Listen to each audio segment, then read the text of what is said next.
going on, everybody? And we are logging on to episode 185 of the podcast. We are nearing the end. We're getting so close to the end of December. Bittersweet, but I'm ready to let it go. And honestly, I'm glad I'm getting this very special guest on the pod before it ends. Let me introduce you to my friend, Matt Fred. Nice to meet you, man. Not nice to meet you. To the podcast, at least, right? Yeah, exactly. A co-worker of mine. We became pretty good friends, like throughout the experiences. We've been through a lot together. We've been through a lot together, for sure. Yeah. And one thing that we found out about each other is our love for movies and TV shows and everything like that. So with that said, I would like you to give your background on interest of movies and everything. I know you said it's a good amount of stuff. I'm all over the place. We'll say that much. I'm definitely all over the place. But yeah, I would like you to get into like maybe a specific genre, maybe that you favor the most. That's a hard one. I'm not even gonna lie to you. Because there's a good amount. Yeah, probably. I don't know. Probably like. Not sci-fi, but I don't know, like not magical either, because it's just like, I guess supernatural. We'll go with supernatural stuff. Okay. And then because I guess that involves a lot more aspects than I think. Because I was gonna say too. Now you see movies, maybe because they're running out of ideas, but you see a blend of different genres coming in together, which is nice also. You're also a big advocator, and you have been pitching me to watch The Lord of the Rings. You're not the only one, but I will say you are the strongest factor in pushing me to watch it. I promise you, it will probably be the best trilogy you've ever seen in your life. I'm not saying like best series. Sure. There's movie series that are just 2 and it's amazing. Yeah. But the best trilogy you'll ever watch in your entire life. I believe you. So I'll tell you why I haven't watched it yet. Okay. And it's because I was never into the fantasy medieval genre, right? Yeah, fair. Forever. I was never into it until Game of Thrones, and that's where it really opened my eye. It changed my perspective of how interesting it could actually be. Yeah. And especially when you deal with like dragons and creatures and like the magic of it too. Like I'm starting to find that more and more interesting. So with that said, definitely an open book when it comes to the Lord of the Rings. Also, like you got to think about it like this: without Lord of the Rings, half of these things wouldn't be relevant. Game of Thrones probably wouldn't be as popular without the beginning. You know what I mean? Without a doubt. Without a doubt. It was one of the first. Yeah, to do it like that, as big on a bigger scale. Big ensemble. Yeah, bigger scale is the perfect way to put it. It's just no one else did it until then. And I'll tell you what, even though I haven't watched them, of course I've seen like clips and like maybe some behind the scenes stuff on YouTube, but like their practical effects work with the makeup and everything for the creatures. The makeup artistry was phenomenal, considering like how old these movies are too. Exactly. And like, the CGI is a little shaky, but you got to appreciate it still. And probably for its time, it looked really good. Would you say it like aged well? Like whatever VFX there is? Or something you could forgive. 100%. Yeah. Obviously, you can see the flaws considering where we are now. Right. With movies. But, like, considering everything, like, still amazing.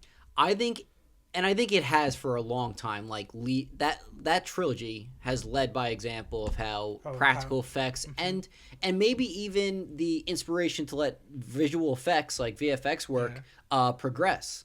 Like, some of the practical effects and the blend of practical and visual like VFX work on like the Pirates of the Caribbean with Davy Jones' crew. Mm-hmm. Some of the best stuff I've seen ever. I can agree with you. Are you a fan of that series as well? 100%. I love that series, dude. You have no idea, bro. Johnny Depp. Yeah. Chef's kiss as an actor and as a human. Yeah. Yeah, I agree with you. I am a big Johnny Depp fan. Always was. I found that case so interesting, by the way. But obviously everyone was rooting for Johnny Depp, you know? Look, good people will always come out at the end. Exactly. On a good note. 100%. And I think he's actually back in the spotlight again with the new movie, actually. Yeah. I don't know if it was... I also heard rumors that Disney's trying to pitch him a giant contract. I have heard that too, to bring back Pirates. I doubt he would ever go back because of how quickly they cut him out. Yeah. But I heard he had said something one time like, "You give me 300 and something mil, Yeah. and I'll come back." And they gave him 301 extra million on top of what he said. So, I would love it, but I doubt it will ever happen. I would love it too. I doubt it for a couple of reasons. Yeah. One, because I just don't think he'll agree to anything for it. I think he is done with it. Yeah. But also, I think he's also at a older age now where I don't think he would look too like as an old Jack. Maybe finding his lost son or something, and like. Well, also the last one they did do with that young the young girl with Barbosa. Yes. So they could still play it. They could play that, but I doubt it. Yeah. Yeah. Would love it, but. So I recently rewatched that last one. That was mainly about Barbosa for the most part. Dead Man Tell No Tales. Mm-hmm. That was the one, and. What bothered me the most, and I liked the movie. Yeah. I love all the Pirates movies, but I liked it. The thing that bothered me the most, they made Jack too animated and goofy and almost stupid. Like, of course he's lucky in the sense he always figures out a way, but it seemed like it was too much of luck. They were trying too hard. They were trying too hard with it, and that was my biggest gripe with it. Still enjoyed it, though. What's your favorite one out of those? Oh,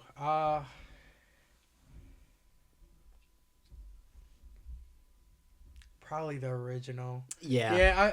Yeah, I don't know. Sometimes the very first one is just what sticks in your heart and it's bam. I wouldn't even say sometimes. I think most times for most franchises, right? Like, well, with Lord of the Rings, you'll see not the case. Well, that was my next question. Okay. The best out of that trilogy, what's your favorite? For me, the very last one. Okay. The third movie. My brother, he loves the Two Towers. Mm-hmm. But personally, for me, definitely the last one. So, is it for how about ranking them in best to worst, even though they're 3, all great? 2, 1. So it got better as it went. Yes. Okay. But I also feel like the only reason it went like that is because the very first one they're trying to develop the story. Yes, a lot of world building. Yeah, exactly. Yeah. You're learning a lot, and then by the second one, you're still learning things, but they're fucking each other up. Right. And then. Come the last one, you're like, oh, this is everything. So okay. I think that's what it is. It's a perfect build up. Right. And then like I've told you before, the character development from even just the smallest little character, the hobbits. Sure. They were just little creatures that lived in their little town, and then they went through the world, and at the end they're all messed up, but like they're grown. Yeah, so they're experienced. And that's just the smallest of the smallest characters. Right. So. Well, character development in any project is probably the most important to me ever, to be honest with you. Also, as a man, that movie can make you tear up. Oh, yeah? Yeah, at least personally to me. I think because I feel like I grew with the characters. Sure. It hits... So I'm not ashamed to say that I have teared up during movies, and it probably 100%. Still will in the future too if something impacts me that. If it hits, you're gonna see tears running down this. The one movie in theaters that I was like fighting to hold back the littlest tears. Right? Could you guess what it was? Animated movie? No. There's a lot of animated movies. I was gonna say there's a lot. Toy Story 3, dude. Oh my goodness. Had me freaking like I thought they were all gonna die in that fire incinerator thing. I was like, oh my, like the third, like the trilogy, they're concluding it like this. Even in Toy Story 2, when you're learning about how Jessie was abandoned, like. Oh yeah, dude. Yeah. I mean, there's a lot that. Toy Story has a lot of tear-jerking moments. But one of the best things about that, and we said this in the previous pod that I did, but we grew up with Toy Story, and they continued the story where it's relatable to our stages of life. And talking about tearing up and bringing up Toy Story, when Andy leaves them. Another tear-jerking moment. Oh my goodness. Terrible, dude. I felt like a child. Yeah. What's your opinion on the fourth one? It's good. It's just not, I feel like with not being Andy, it's a little different. And like, it's still relatable to us because obviously we grew up with these toys, but like, it's almost like it's the new generation's time. I will agree with that. So mine and your opinion on the movie, because we have the same basically. As far as it was a good movie, Yeah. not needed though. No. That's how I feel about like it at least.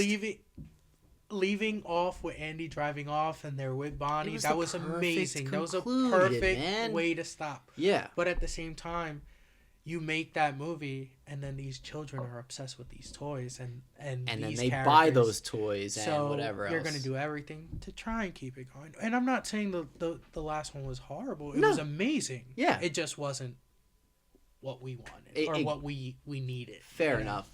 Also, Bonnie wasn't really like in the movie that much, right? So like irrelevant. It was barely focused on her. Yeah. But I think now 5's coming out. Ooh.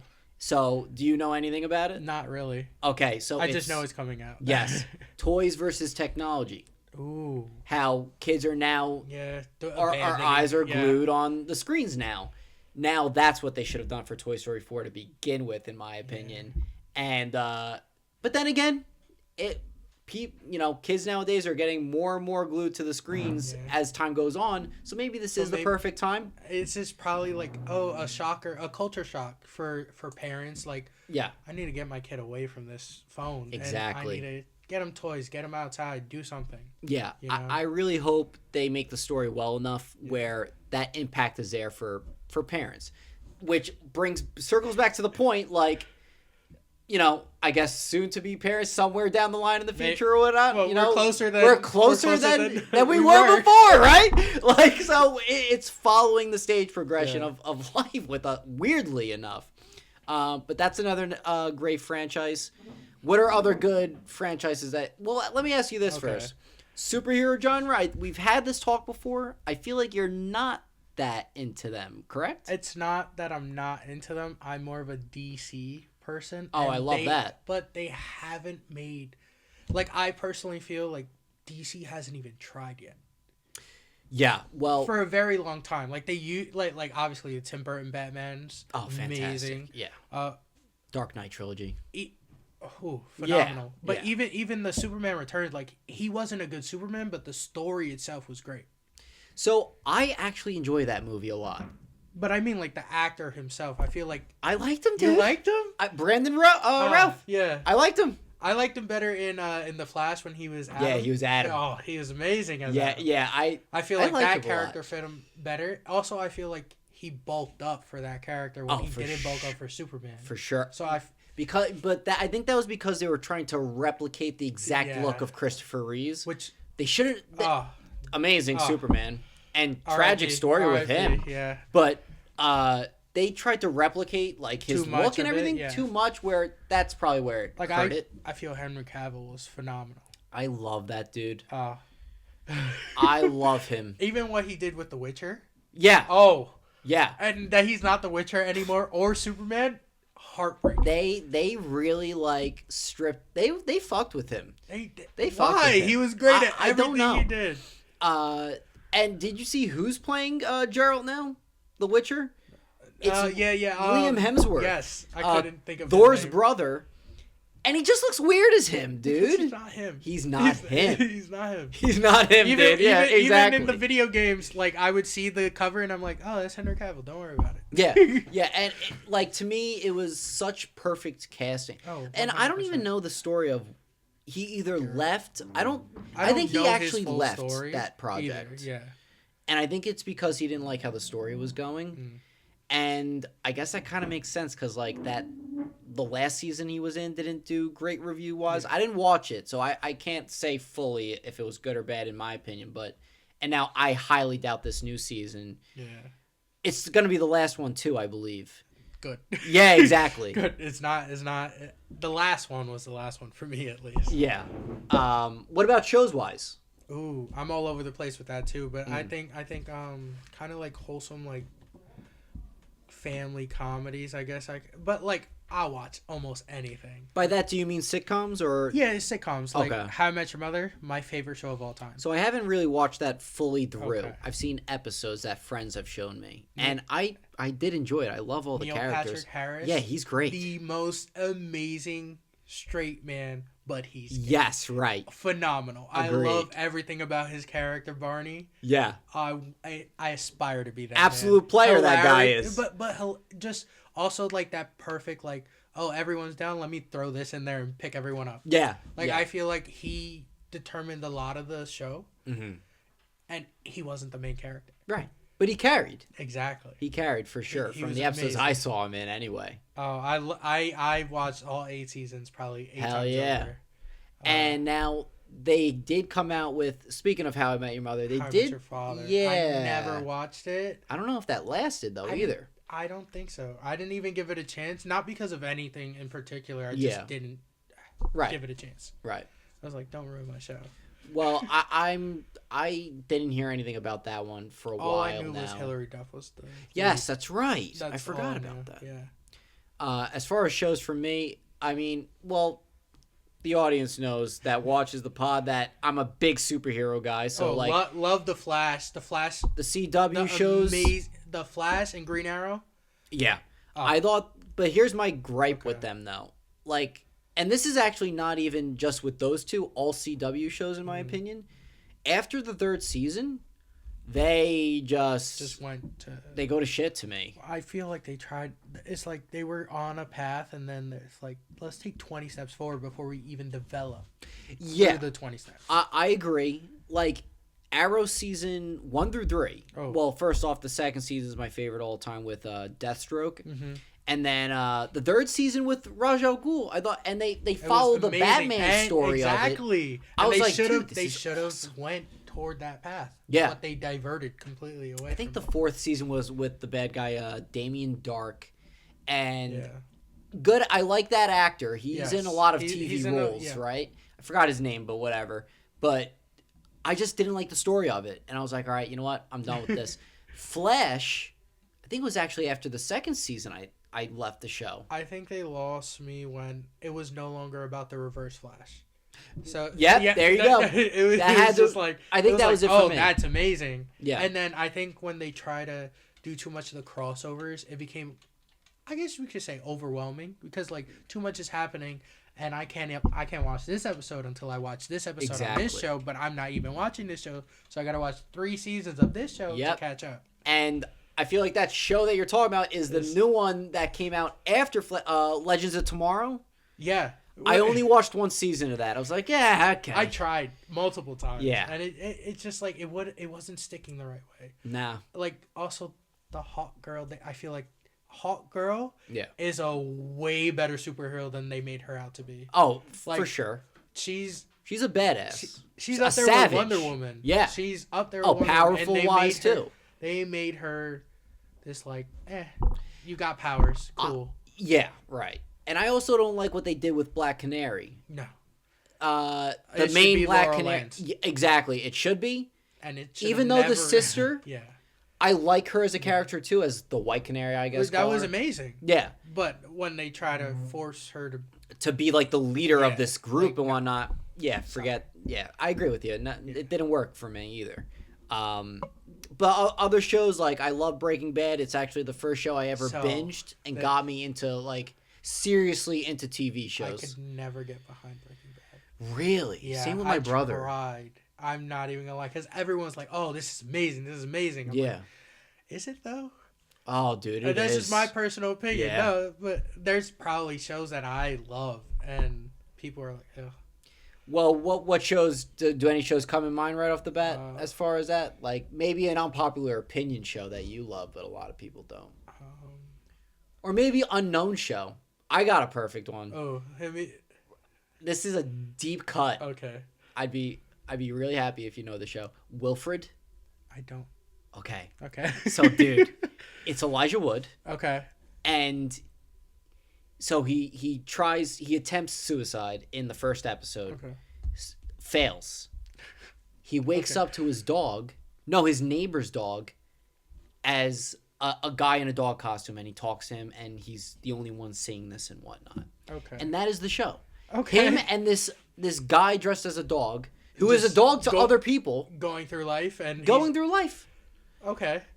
I think I have a show that just... A Good Place. Okay. With Kristen Bell as the Yes. lead. Okay. I've tried watching that, and it didn't stick for me. It did for me. I don't know. Can I tell you why? Okay. I thought it was too corny how they couldn't curse, and that totally, like, it totally... I was like, no. But how far did you get in? Not far, dude. Oh, you have to... Okay.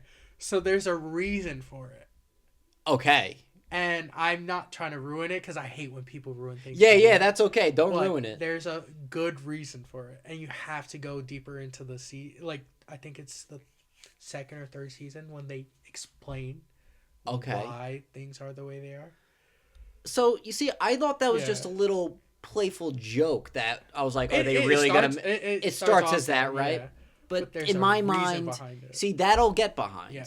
Because if it just continued to stay as a playful joke and they stuck with that for like however many seasons, I'm like, this is getting so old. Bad. Yeah, right. That's what I thought at first. And at first I was like, all right, this is funny, I guess, cool. But like, there's a reason behind it. Okay. And I'm not going to ruin it. I bet it's dark too. Is it?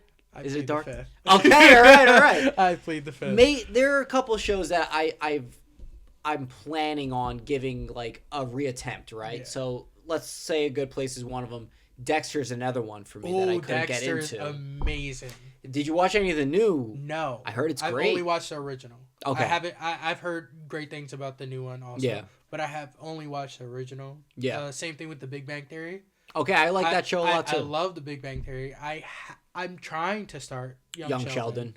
Just because it has to be amazing. You know what I mean? So I heard really good things about Young Sheldon and how that show progresses. My brother keeps telling me great things about it. So like I'm like, all right, I gotta do this. Yeah. And it's his whole childhood. And I think it so far from what I've seen, it's pretty good. Oh, so you started it already? I just started it. Cool. Yeah. Cool. That's what's up. Dexter, I don't know. It was too slow for me in the beginning. It's very slow in the beginning. I watched the first 3 episodes. And that's kind of like, that's kind of like where I stopped. But the way I think it's season 6. The way season 6 ends had my heart pounding and my jaw dropped. Okay. I'm pretty sure it's season 6. Don't quote me on that. Yeah. But oh my goodness, I was ready to like throw hands. Yeah. On my TV. Like it was just bad. It was bad. So I had a similar like feeling with Breaking Bad. Okay. Like let's say season I might have 3 or 4. I might have to reattempt. Yeah, that's gonna be my convincing to you now. You tell me Lord of the Rings. Okay. I'll Breaking Bad for you. Fair. Things get so tense at a certain point, and I'm not even gonna give you any context. No problem. But I like that. But like edge of your seat, like oh my god, what is gonna happen, sort of deal, you know. Great show, dude. And Dexter's another one I'll try to attempt. Speaking of Breaking Bad, its spin-off show, Better Call Saul. I never heard of it. It's about the lawyer that's in Breaking Bad. Okay. He gets his own spin-off show. And I heard it was very good, first off. I did watch the whole first season. Yeah. Because I loved Breaking Bad so much, I watched the whole first season. It was so slow. So damn slow. And it's just a killer for me. I know for most things, you really got to like push through with that, right? With most shows. But sometimes it's too hard to do that. I agree. And like we're grown. We got our lives. We got our jobs. Exactly. We're like, I don't got time to be waiting for this. 100%. Hit me with it. Yeah. And that's how pilots should always be. Like the first episode of everything should always be. The first episode of Game of Thrones, phenomenal. Yes. You're like, right off the bat, and that drags you in. Yep. And then the season slows down. Yeah. And then it picks back up. Right at the end. Whoa. Yeah. Yeah. So that's a perfect way that all shows should like follow, like, or a template that all shows should follow. Yes. Like hit me with something crazy in the beginning. Yeah. Whether it's a rom-com, hit me with something funny, sad in the moment. Yep. And then you can digress, but then hit me with it again. Yes. 100%. There needs to be something that captivates you in it. That first episode. I don't think concept or like idea of, say it's just about being in this different world. Someone gets stuck in a different world. That's not enough. No. So, there has to be something shocking, a twist or something like that. A fake out. Yeah. Anything like that. Anything to like, like just to get your double take. What? A double take moment. Yes, there you go. That's the key word. That's the key term right there. Yeah. That's what most shows or all shows should do. As I try to watch shows nowadays as much as I can, like the Boys spinoff Gen V just came out with the season. I'm gonna try to binge that. You guys were trying to get me to watch The Boys because I didn't watch it, and I don't know. Not into it either. I just never gave it a chance. Yeah, kind of like Breaking Bad. I just never gave it an actual chance. Yeah, it's probably phenomenal. I just didn't. The Boys is a great show. Yeah. The final season comes out for that. I think June or July of this upcoming year. Okay. Very excited for that. I was Homelander for Halloween too. Yeah. I was the dick superhero. It was fantastic. Okay, so since we're talking about final seasons, yeah. Do you watch Stranger Things? I do. Are you excited? I am so fucking excited, dude. Oh, beyond excited. Did you hear that? I think the last episode, which is like movie length, is gonna be in movie theaters for people. I didn't hear that. It's going to be in a good amount of theaters nationwide. I would love to sit there and watch it with you. Yeah, 100%. Because we could get a whole crew to go, bro. Oh, you have no idea. We could rent out a damn theater. So my brother, who lives in Virginia, he would be down. Yeah. But none of my family up here is into that. Oh, really? So I'm alone. I don't care. Yeah. But, bet. Me and most of my friends in my circle love the show. I'm telling you, if we really wanted to, and hopefully either by you or me, it is playing in our theater. Yeah, I'm saying we do. I'm I have two by me. Yeah, I have an AMC right over here. Okay, cool. But it's not going to be every theater nationwide. Yeah. It's going to be a select amount. I'm hoping it is, dude. I don't know if it'll be by mine. I live in a small town. Or maybe. What would be really cool if the finale is on like an IMAX screen. Oh, that would be really nice. I've been waiting. Yeah, Dustin's my favorite character. He's the man. Yeah, and he's actually the one. He's like the Velma of the group, right? The smarts. But I also feel like he developed the most. Oh yeah, I'm not saying Will and them didn't develop but I feel like he was this super submissive Yeah, now he's a man. Yes. It's just amazing. I think he's one of the ones that has the most character progression than most of the other characters. I think that's also why I push toward him so much. Yeah. I also loved Eddie. His one season appearance, right? He was such a standout, really. And honestly, good for that guy. What Joseph Quinn is the actor's name. Just because of that role. Yeah, in that season, amazing. He's getting every role he wants right now. He deserves it. He does deserve it. He is a good actor. Yeah, he is a good actor. He deserved it after that. Do you play along with any of the theories that he's going to come back in some shape or form? 100%. You do think so? Only because I don't know too much about D&D. Yeah, me neither. In any type of way. Yeah, I try to play it with my friends. Yeah. And we try to make our characters. Yes. But one of the storylines runs perfectly along Stranger Things. Okay. And so he supposedly if it runs perfectly or whatever, he comes back as the vampire king or something like that. Oh. So he's not dead, and the bats were the ones killing him. That's right. So it sits in my head that's interesting. That's interesting. If that were to be on par, that's crazy. I would rather I would love him to come back, but I wouldn't mind if he didn't. Agreed. You know? And if he did come back, the way I would want him to come back is still a good guy, he survived somehow. No, I don't remember. Did they show him bad guy?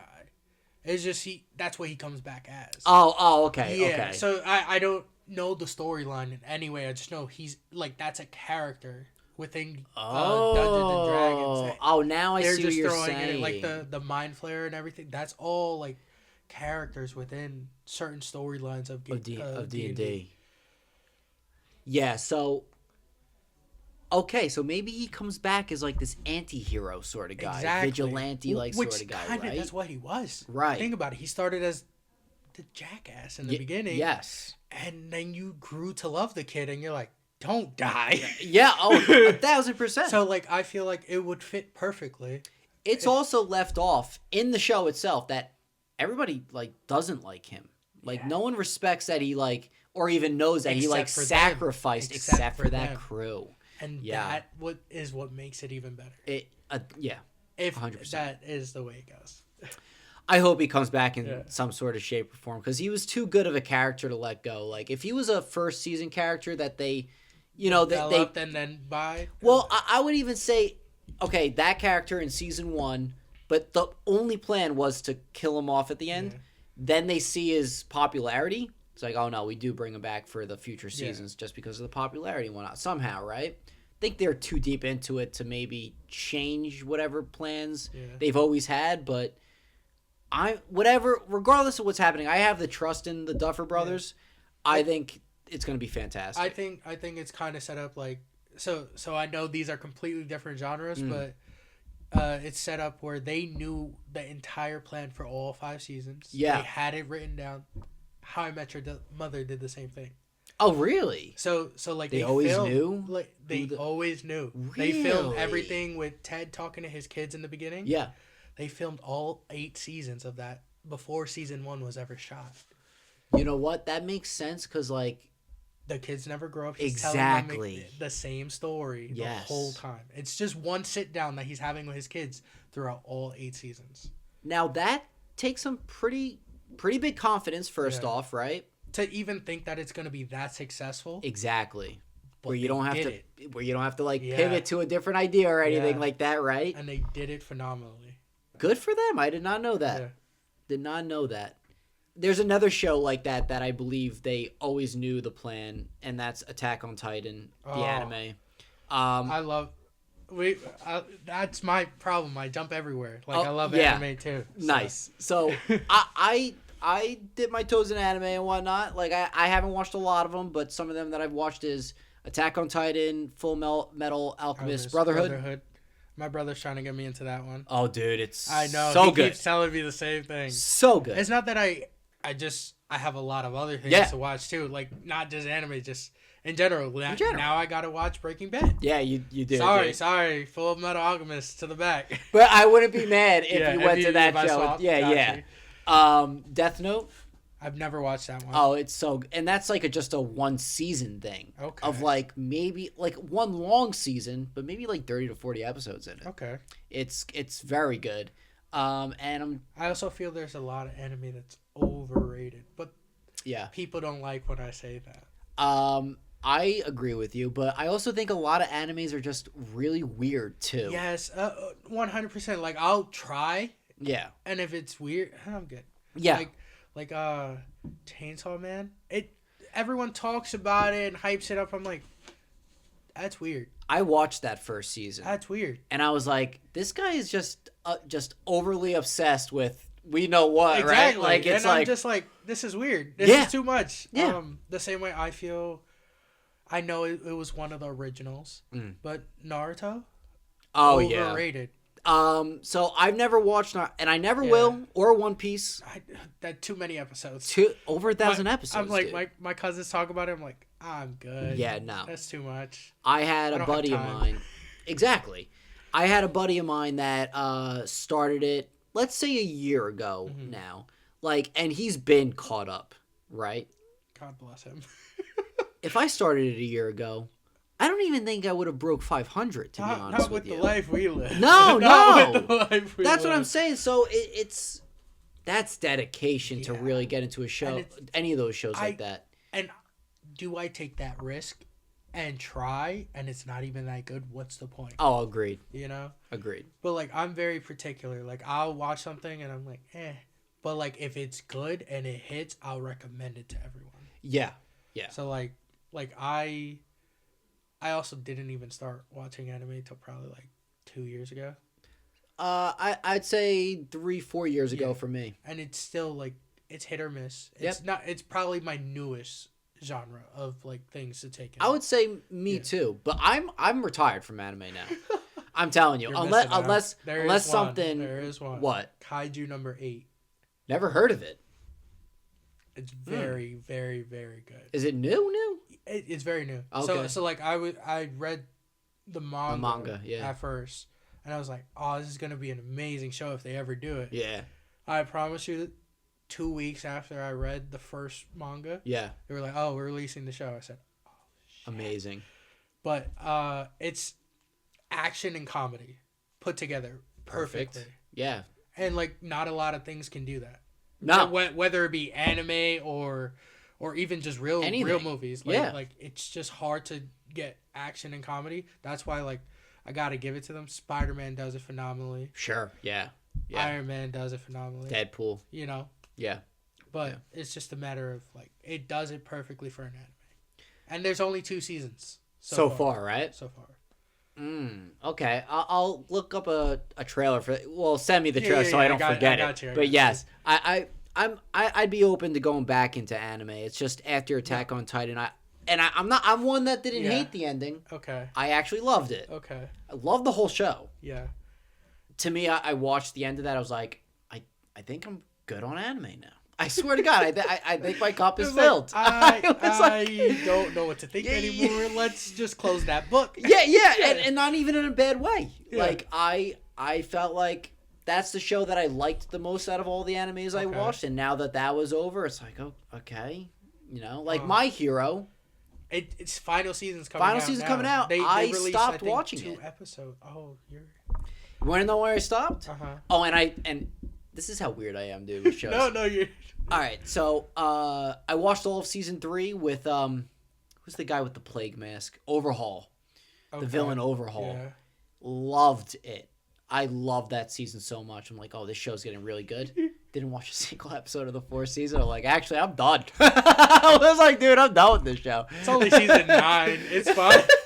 The final season, final chapter. Yeah. But yeah, a lot changes. So I see My Hero as the anime that was kind of like Avatar: The Last Airbender, where it starts off, they're children. Yeah, and a little kiddish, right? By the end, they're grown-ass people fucking shit up. Well, that I love. I'll tell you what, though. Yeah. Deku, I hate his guts. The biggest crybaby I have ever seen. And I get it. A lot of them do cry and scream like that all the time. No, Deku's like the worst 100%. One. Okay, at least, I could agree. He develops a little, but he's still a crybaby. Oh, I can't stand he develops a decent amount. Doesn't he become Deku. I'll get into the spoiler a little bit. Doesn't he become like a villain at one point or like an anti-hero at one point? No. No? He kind of just becomes essentially like, obviously superpowers aside, but like a Batman, a loner that just takes all the weight of the world on himself. I would have that interests me because I would have never expected that out of that character. That goes back, like, he develops a little, but he's still a crybaby. Yeah, he's still. But we also got to remember, like, even though he develops, they're still kids. They are still kids, they're right? 16-year-old-ish. You know, they start off when they're, I think, 13, 14. Something like that. Yeah, and all 8 seasons are within that 2-year time frame. Oh. Okay, yeah, I didn't think of it that way either. I thought they would have went further in time. Interesting. I think in the books they do. I didn't read none of the books. I just started that one. Right. Like, I started that probably in the beginning of the year, and I just finally caught up to the end. I haven't watched any of the new 9th season yet. And that's premiering now. They're airing stuff now for it? Episode by episode on Crunchyroll. Yeah. Okay. All right. You know what? Maybe another one that and not even rewatch from the beginning. But like, I'll just pick it back from where you were. Yeah. I'll just pick it because I think the 4th season was the villain arc, not of Deku, but like it focuses on the villains. Which the villains are amazing. I heard it was a good arc, like a very good arc. Mm-hmm. I just don't know why I stopped it. I think that was I think that was just when like anime started to fatigue on me a little bit, I guess.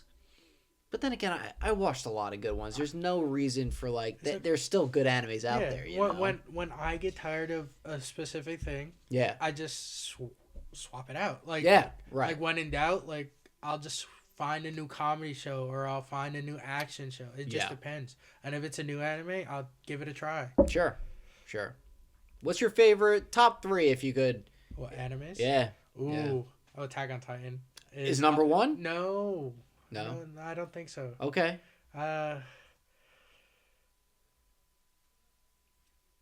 Right now, because of how I'm thinking, I'm gonna put My Hero number 1.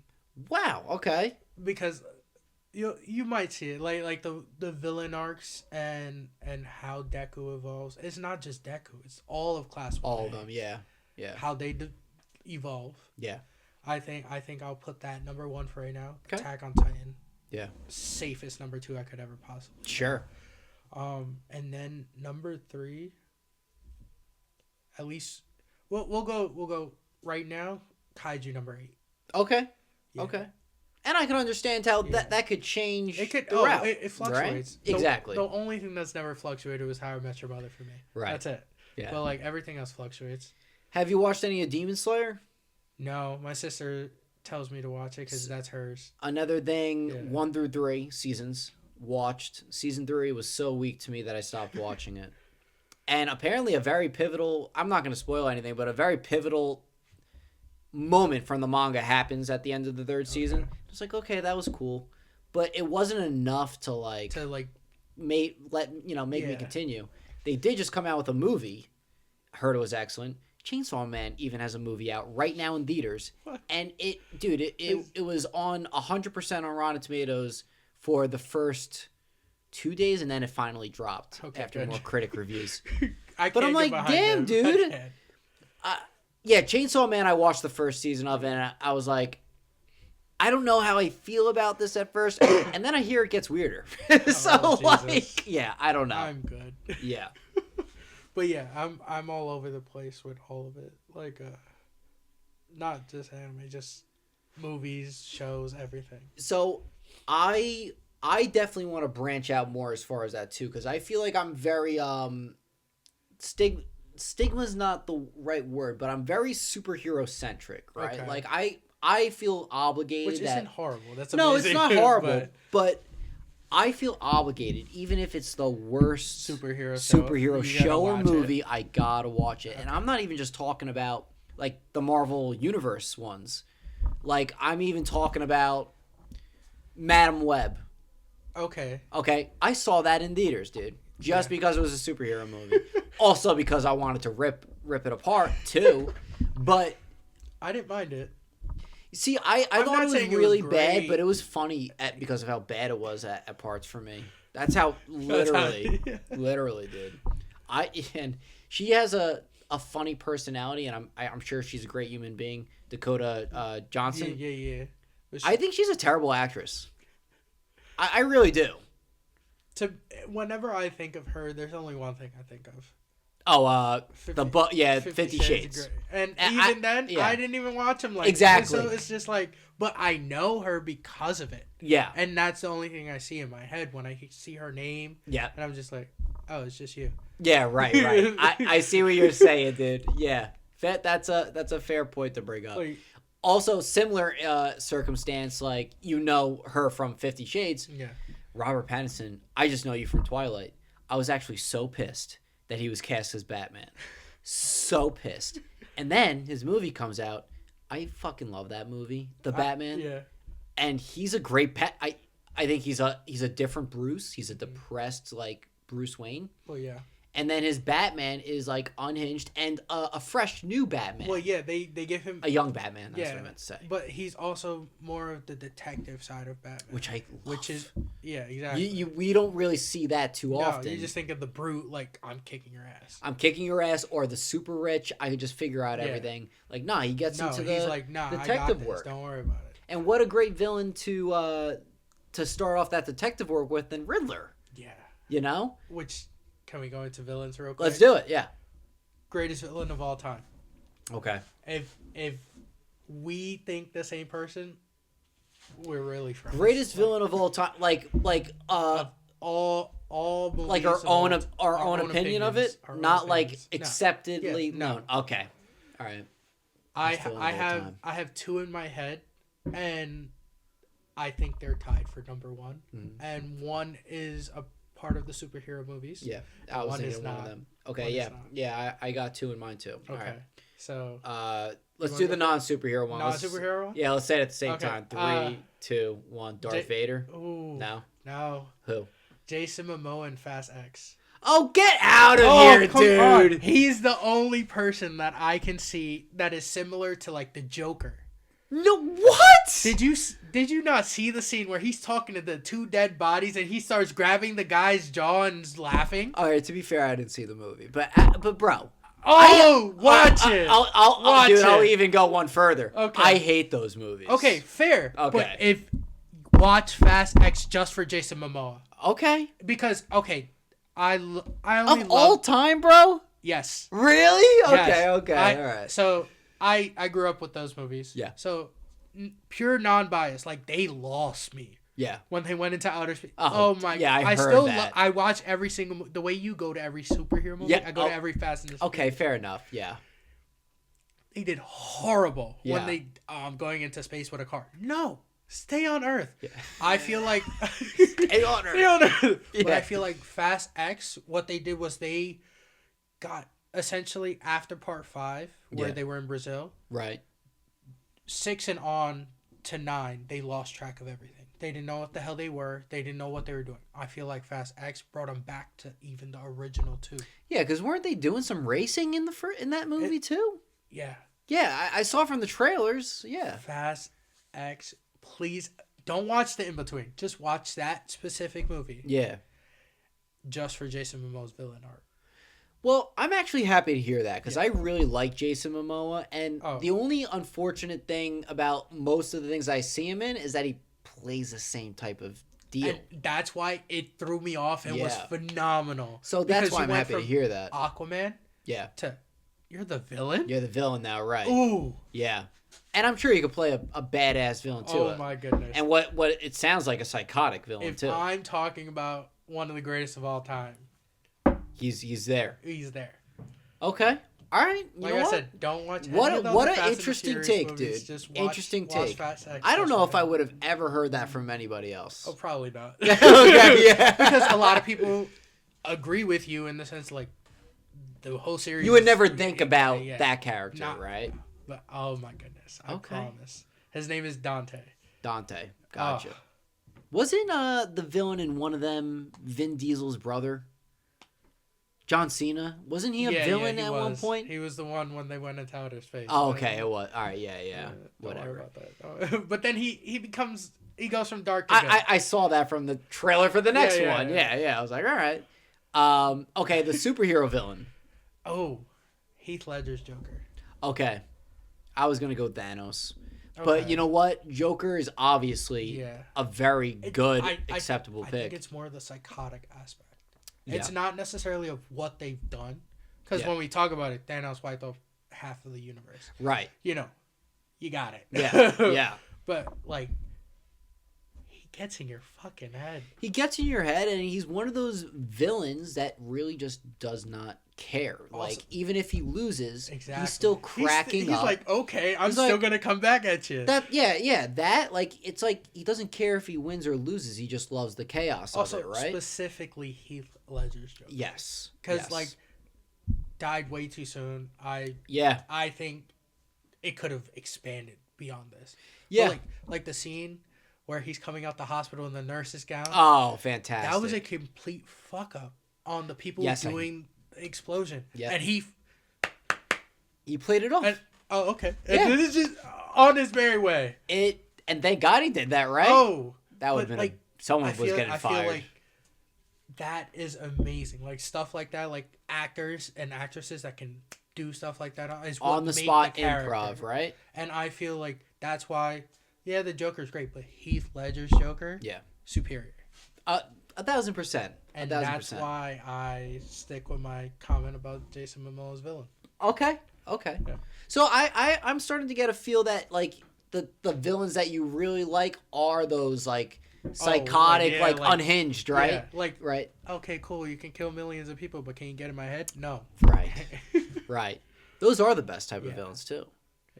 Okay, if you had to choose a second best Joker out of the live action ones, who would it be for you? Joaquin Phoenix.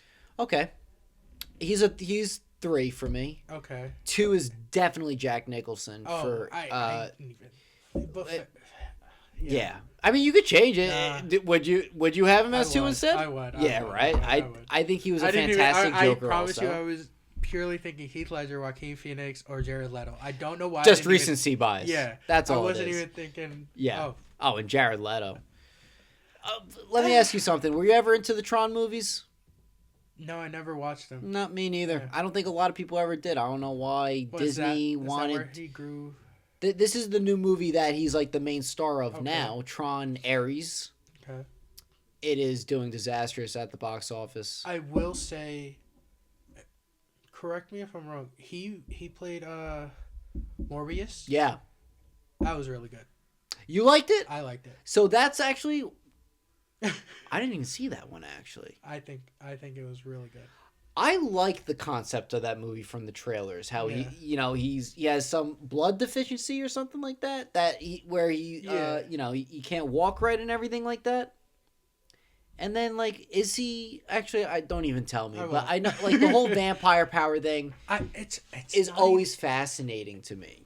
I agree. I love, like I said, supernatural. Yeah. So but to me, it didn't feel vampire-y. It is, but it didn't feel like horror-wise, maybe action-wise. If anything, he almost made me feel kind of like the what was his name, Nightcrawler. Yeah, I love that. In X-Men, he was kind of more of like him. That I just need this a little here and there. Yeah. You know what I mean? Okay.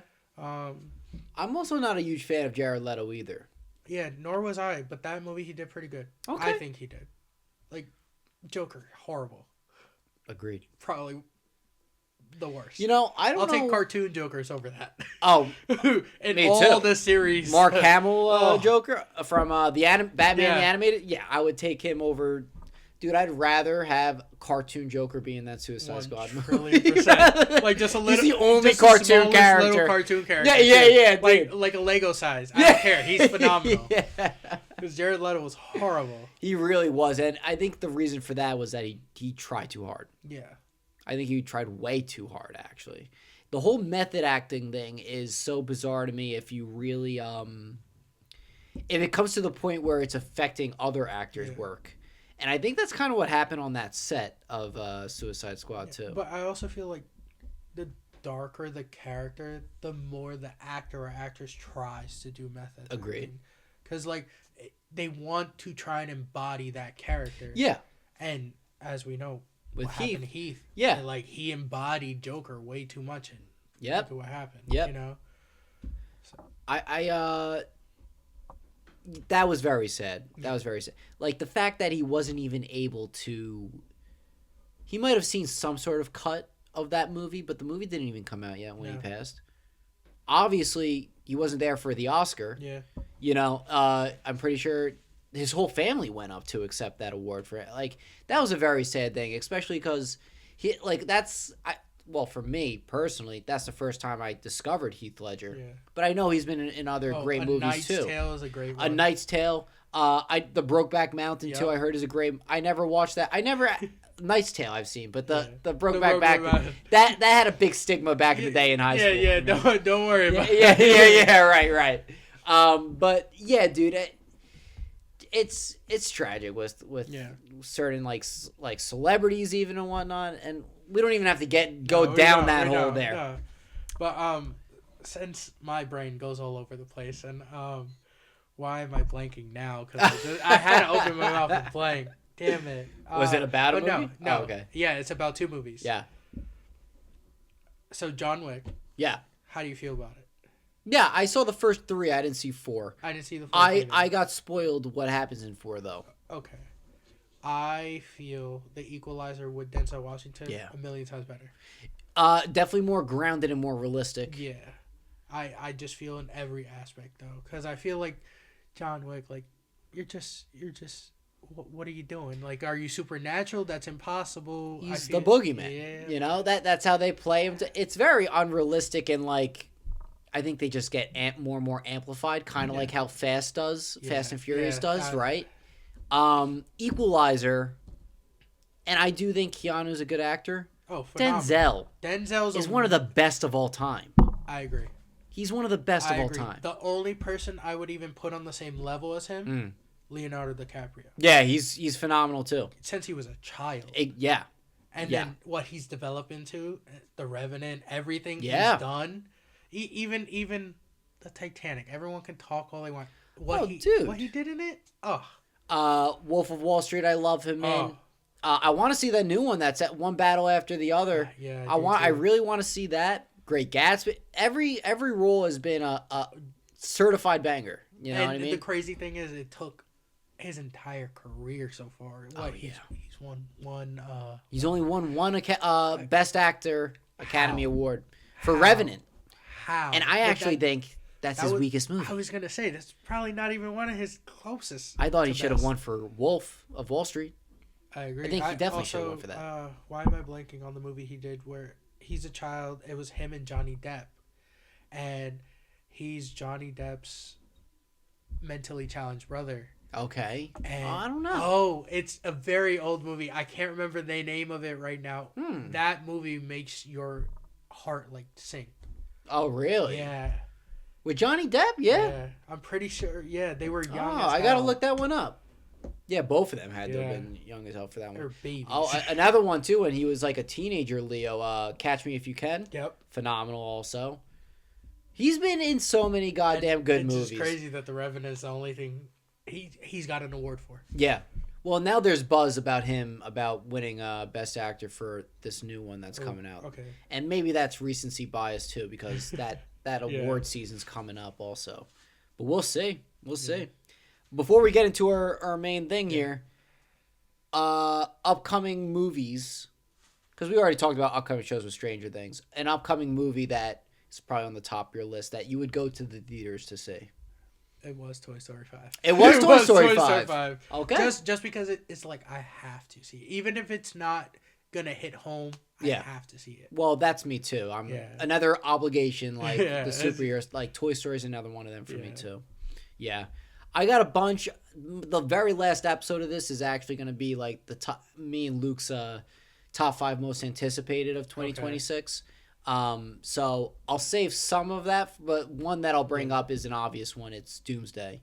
Okay. Avengers Doomsday. I think it's going to be great. I think it's going to be great too. I'm so happy for Robert Downey Jr. coming back as Doom. Me too. Me too. But I just can't wait for everything to come. Yeah. That's all it is. Everything to come together in like some sort of cohesive story, because we haven't had that for a little bit now since the Endgame, really. Yeah. So we'll see what they did. And the Russos are back. The Russo brothers are back directing it. Awesome. So, I mean, I don't think you could really go wrong with that. The way you are with... I know I'm just going on a tangent now, but the way you are with superheroes is the way I am with, like, Harry Potter and Star Wars. Okay. I am a fan of Star Wars, but don't, like, follow it that much, right? No, okay. Harry Potter, I think I told you this. I only watched the very last movie. I know. And that's I don't disappointing. think... Yeah, that's like another movie series that you like grow up at at the same time as the stages. They're about to do the whole series. Yeah, I heard. And they lock these kids in for 10-year contracts. I know. Listen, they're Dad, dedicated. I don't want to do this no more. Right. Like they're kids, they're children. You're locking them in. Yeah, I see the point you're making. It's like obviously interesting. We need the same actor or actress, but yeah, they're tiny children, and you're gonna force them for the next 10 years to do this. So hopefully it's very successful and good. Yeah. 2, I don't know. I mean, 2 is that I'm sure they're gonna be getting paid a very good amount of money. They should, the way their contract should be set up is like, all right, we get this for the season 1. If it's successful, we get this much of a bump per episode. Oh yeah. Not per season. Yeah, per episode based off of viewership. Yeah. Yes. That's all it is, especially because we all know streaming platforms all viewership based. So if the viewership is above this, you're giving me this much. Without a doubt. Yeah. I 100% agree. You see, that's something I think they tried to figure out with that writers' strike and actors' strike. Basically, when COVID ended, right? Then the writers' actor strike happened. that and AI and stuff like that they tried to take care of. I don't know if they did a good job coming up with the deal, but that's interesting. Yeah. And with Star Wars, I'm not just about the movies. Yeah. Like I'm a nerd. Like so you and my co-host Luke would definitely get very much along because he's a huge Star Wars nerd too. Look, Darth Vader. Yeah. The movies don't even show you how powerful that man is. Oh no. In any aspect. I heard there's good comics about Darth Vader. Oh, phenomenal. It also why am I blanking? Star Wars The Force Unleashed shows you the game, right? Shows you a glimpse of what Darth Vader did. The man literally catches. Starkiller does it too, which is the main character in that video game? Yeah. Okay. Catches starships. Oh, like with one hand. Yeah. It's just like, Darth Vader could destroy a planet if he wanted to. But that's how powerful he is. So I believe it, but isn't it beautiful how like they didn't even have to show that in the movies, but people still felt it that he's like the most powerful, like baddest bad guy of ever, you know? Same way as much as I love Star Wars, the prequel, and then the new ones, right? Oh. The new ones can get pushed to the side. Oh, great. Only the first 6 are relevant to me. Right. Okay. The last 3, why? Same with Luke. That's Luke's opinion too. Yeah. Oh, you guys would get get along great. What about Rogue One? Rogue One was okay. I loved it. I feel like Solo was great. Yeah, I tried. Yeah. What I watched of Solo, which is maybe halfway through, I enjoyed. Yeah. I like that guy, Elkhart or whatever. Yeah, the actor's name. Yeah. I like him a lot. And I was entertained by it. Yeah. And not everything has to be great to be entertained. I love finding out more about Han Solo. Because, the first time you see him, he's just like, I'm him. Don't worry about it. You don't know how he became that guy. Exactly. And then you watch Solo and you're like, okay, he's an asshole. Yeah. He's a liar. Which he always was, right? Exactly. Like a smuggler, but type you of deal. See what made him that. Yes. I think that's what it is. It's intriguing. Yeah. And then there was another one, the show, Andor. Did you watch that? No. I'm scared to watch it. Really? Why? I don't think it's gonna be. I don't know. I just don't think it's good. It's gonna be good in my head. I don't know why. Uh-huh. I watched The Mandalorian. Love The Mandalorian. I love Mando. Yeah. Obi-Wan Kenobi show. Yeah. Phenomenal. Okay. I think they should expand on it. I think they shouldn't give up on it. I think they do want to do a second season. They need to. Or Ewan wants to do a second season. They need to do 3 more. Yeah. They're doing Ahsoka, too. Yeah. I heard that was okay, right? So I feel with Ahsoka, a lot. I love her. Not in a bad way. I'm just overthinking in my head. But I feel like she is the only Jedi to stand up to Darth Vader until his own son. Facts, right. That's all I gotta say. Because even in A New Hope, Obi-Wan Kenobi's there. He's also not in a real fight. Like, he's not trying to kill Anakin. Yes. In his head, he's like, this is my son. It's not, obviously, we know how it is, but, like, he's like, I can't do this. And then he sees Luke, and he's like, he's the one that's going to have to do this. Goodbye. Yeah, right. That's a great point to bring up, though. Because, in a sense, like, Ahsoka is one of, like, Anakin's, like, figuratively speaking, children too, in a sense, right? Which it's probably the same thing because, like, if you ever watched The Bad Batch. Oh, I haven't watched it. I heard it's good. It's really good. It's a cartoon, but like, it fills in a lot. I'm sure. And same with Rebels. Yes, I heard.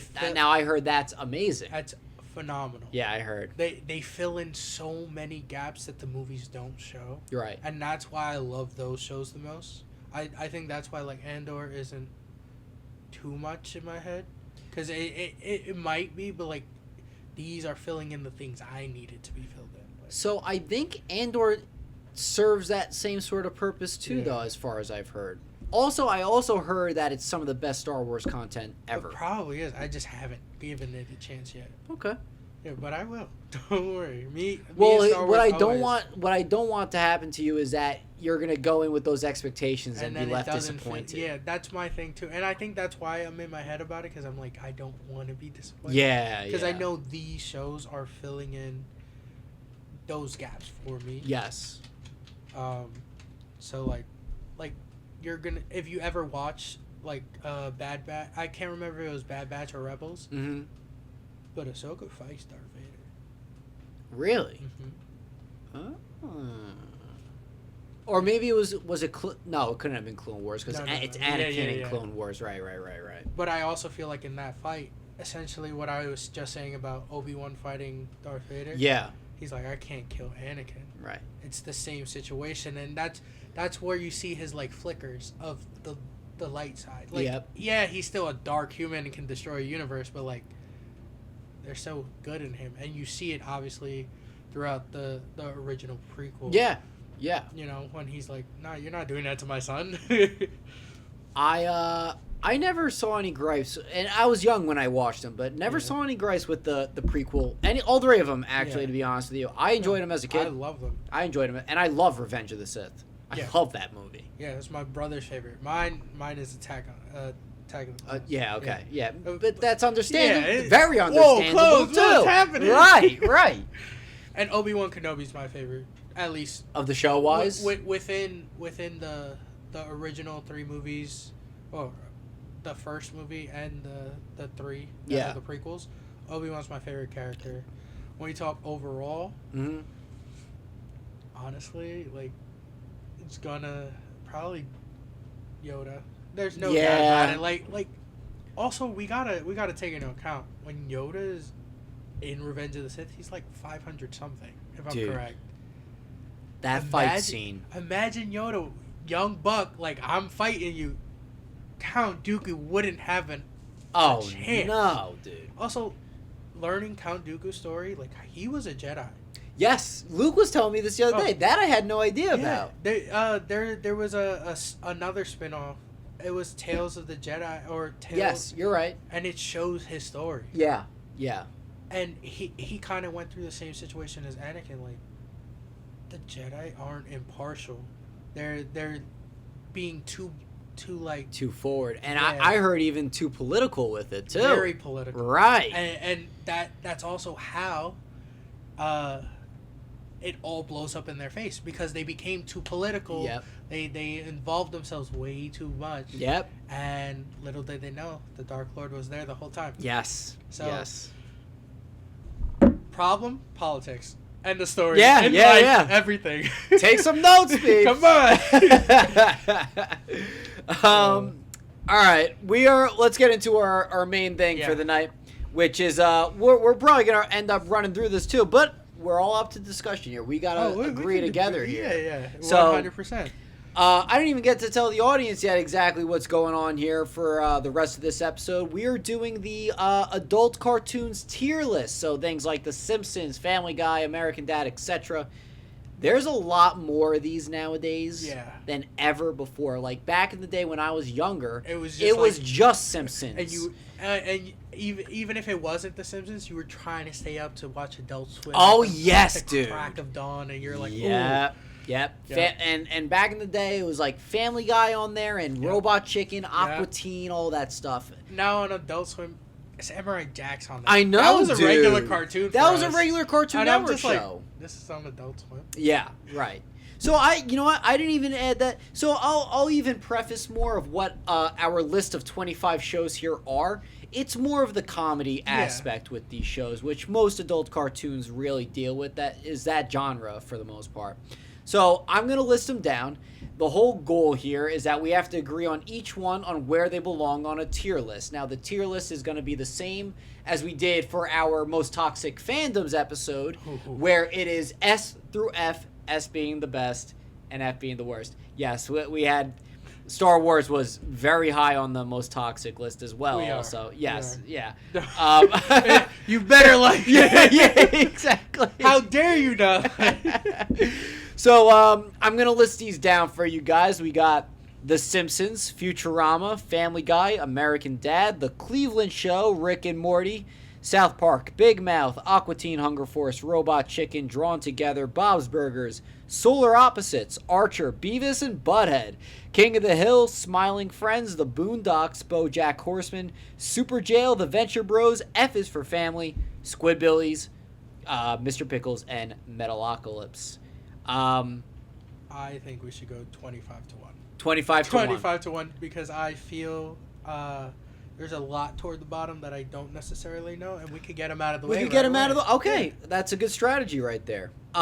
So this first one, Metalocalypse. Never heard of it. You never heard of it? Never heard of it. I have never really watched it, and it's so funny because this is the one that Kev fucking suggested to put on there. Of course he did. So he had to have watched it, right? Yeah. Sorry, Kev. Yeah. sorry in advance. So Metalocalypse, I barely watched it either. I think how we should do it is that if we both haven't seen it, I think give it a fit like to not put any disses towards the show or its fans, we leave it off the tier list. Okay, I'm fine with that. Or we could put it in the middle. I was gonna say C or D. More toward the D side just because we don't know what we're gonna get into. Agreed. Okay, so you know what? That we're gonna do that. We're gonna do that. So Metalocalypse, we're putting at D. Now, I do know there is a pretty good fan base for it, so we're definitely not knocking it by any means. Anyway. I'm sure it's good. Kev, don't hurt us. Yeah. But you should have been here. Yes, right. All right, this next one we got is Mr. Pickles. Have you watched this show? No. Dude. The weirdest. Okay. Okay, so I'll give you a little backstory on shows and concepts that I don't like. Okay. Like demonic, devil worshipping type of stuff. Okay. I love horror, but when it comes to stuff like that and it dives too deep into it, I'm like, nah, no, thank you. For instance, that new movie, Him. Yeah. I was like, no, thank you, right? Okay. So like any movie like that, like any concept like that. So like The Exorcist and stuff, like you don't see that I do fuck with though. Like cool. the possession stuff, cool. The but culty stuff, I'm good on that. Gotcha. I bring this up because Mr. Pickles is a dog who is the devil. He's a demonic dog. He possesses mice, he's like Courage, but he kills. That should be on this list. Yeah, right. I love that show, by the way. Amazing. He's like Courage, but instead of like saving Muriel, he's killing the people that are bullying like the boy, like the owner of the dog. Down for that. Yeah, I can back him, dude. I gotta show you a clip of this show of what he does, of just what the dog does. It's all right. Anyway, I'm gonna throw this because here we are. Yeah. Just because of what you've explained to the show for me. Yeah. I would put it like C, just because I haven't seen it yet. But you could even move it up. I'm just saying C, which is above D, but I'm gonna go B with it. Okay, I think it deserves the B spot. Well, like, you're gonna bully my kid? I'm gonna kill you. Yeah. Okay. It's so. Interesting. I can take a B for it, and even without watching it. Yeah. Okay. I'll take a B. I'm gonna send you clips of it. Yeah. And all you really need to see are the clips, really, to understand what the show is. They're also very short episodes too. Okay. Like 15 minutes. Could I add a 26? Yeah. Go ahead. Okay. Happy Tree Friends. Oh my God, yeah, I forgot about that. And I haven't even really watched that show. Oh my goodness. My brother showed me clips of that show too. Oh my goodness. Very like a gruesome show, no? Like, beyond fucked everyone up. Starts off, it's the same characters every episode. Yeah. So it's hilarious too. Oh, we're happy. Death. Yeah, right. It's Final Destination on steroids. So every episode. If you want to add that on there, now I'm not well versed with it. So where would you throw it? Just based off of what you did to Mr. Pickles, I'm gonna throw it in B. In B. Just because it's kind of the same premise, like, now death. Yeah. This is what's happening. Death. Okay. Happy Tree Friends, right? Happy Tree Friends. Okay. Cool. I'm gonna cross out Mr. Pickles too there. This next one is a show that also a lot of people are a fan of. I barely watched it, Squidbillies. Don't know what it is. Let's just throw it there on D then. Yep. Okay. That's what you said. right, Squidbillies there. Boom. I have watched episodes of it just because I was waiting for the next good Adult Swim show to come on. Yeah. I didn't find it funny. I didn't really find it funny. It's just like these hillbilly like squids, like these alien squids. Okay. Do you know this show? F is for Family. This is a Netflix. I probably don't know anything till 19, if I'm being honest. Okay. Yeah. Well, I will happily explain some of these for you. I will take it in. Okay. Because it might lead me toward watching it. Exactly. And that's why I'm not crossing out my list like you are. Okay. So I can put I'll watch it. Okay. Like Mr. Pickles, Smart. I'm gonna watch. Yeah. You gotta at least check it. It's a mind fuck. And then I'll show. text you if it's a real B. yeah, right. So F is for Family is a one of the first adult cartoons for Netflix. Okay. BoJack Horseman is the first cartoon like that for Netflix, that but one I know. Yeah. F is for Family is very funny, and it's created by Bill Burr, the comedian. And it's about a old-fashioned family, and the dad is just like, get the fuck out of here, like smack, like very old school. Okay. Very old school concept of basically a dysfunctional family. Got it.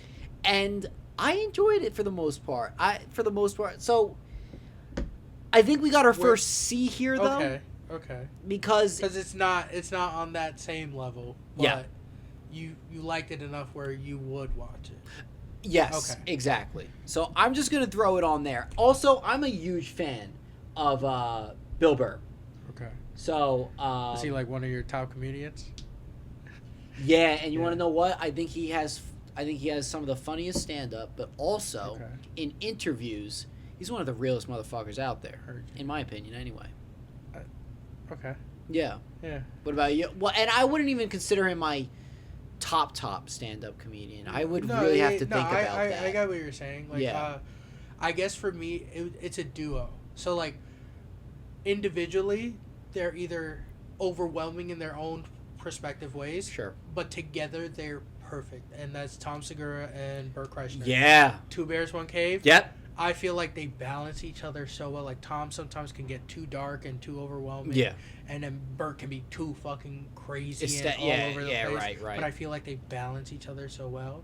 And, it would be to the point where, I'd listen to podcasts, and if one was there and the other one wasn't, I'm good. Yeah, right. But, yeah, that's just my... I like both of them. Okay. I do like that podcast as well. It kind of reminds me of the Bad Friends podcast. Okay, yeah. I Bobby love Lee. them too. I love them with a passion. What's the other... not Tom Segura. What's the other guy's name?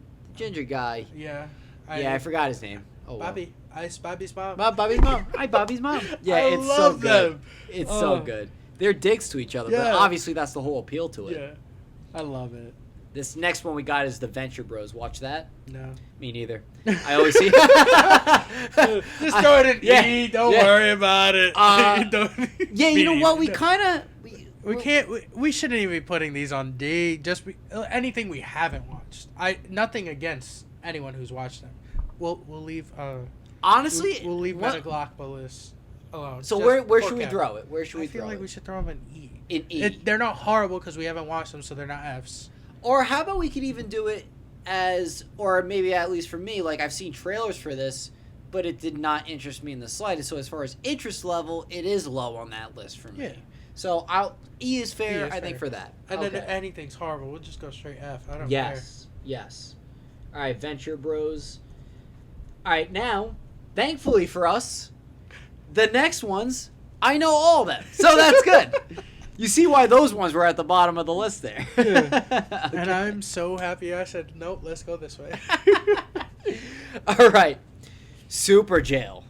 You want to talk about a cracked out show? Like a acid trippy, what did I just watch? What did my eyes just see? Okay, that's how I feel about Happy True Friends. Okay, so imagine a physical manifestation of what you're seeing through a acid trip, basically. It follows the warden, who is this Dr. Seussy Cat in the Hat character who could just pull anything out of his top hat. He's the warden. And the jail is this huge blank space, and all these weird people are in it. And the whole there's no point of the show. But it always ends with everyone dying and the whole jail going up, and like everything gets destroyed at the end. Every episode.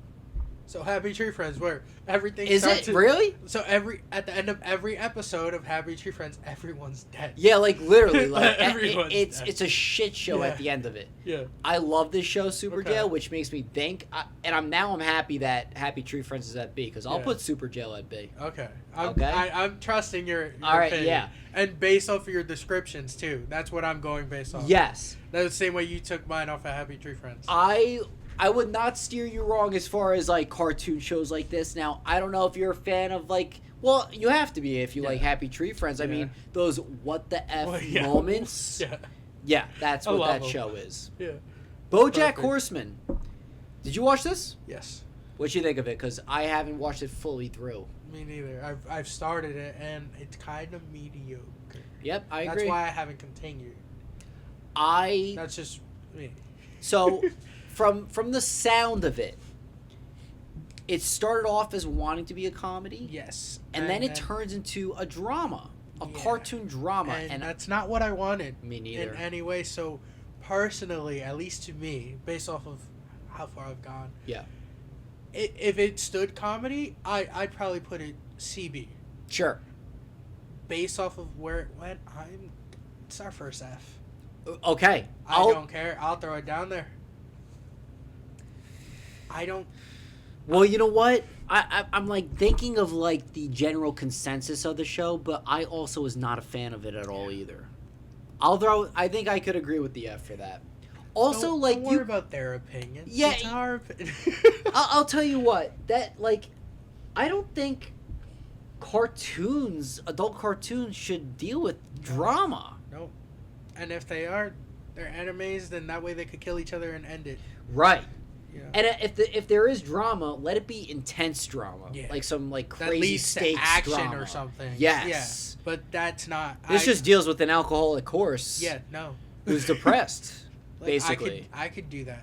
Yeah. Right. Yeah. All right. I'll buy a horse and we can be depressed together. Let's call it a freaking day.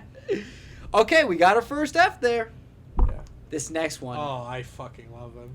One of my favorite Adult Swim shows ever, The Boondocks.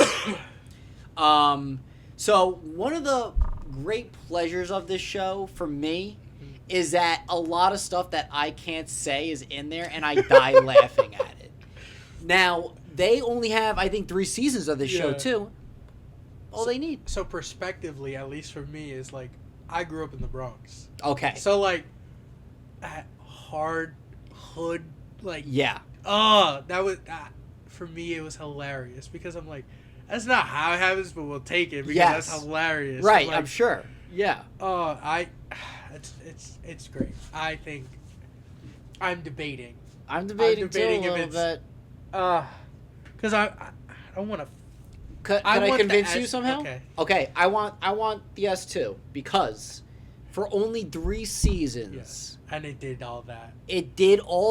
It left an impact with a lot of audiences, and people still wanted to come back. Yeah, I can back you. I can back the S. Boondocks is the first S. If you haven't watched it, please. Yeah, please. It's something to check out for sure. It's gonna blow your mind. Yeah, and you know what? It's great that like the way we just explained it. Let's not explain anything else. No.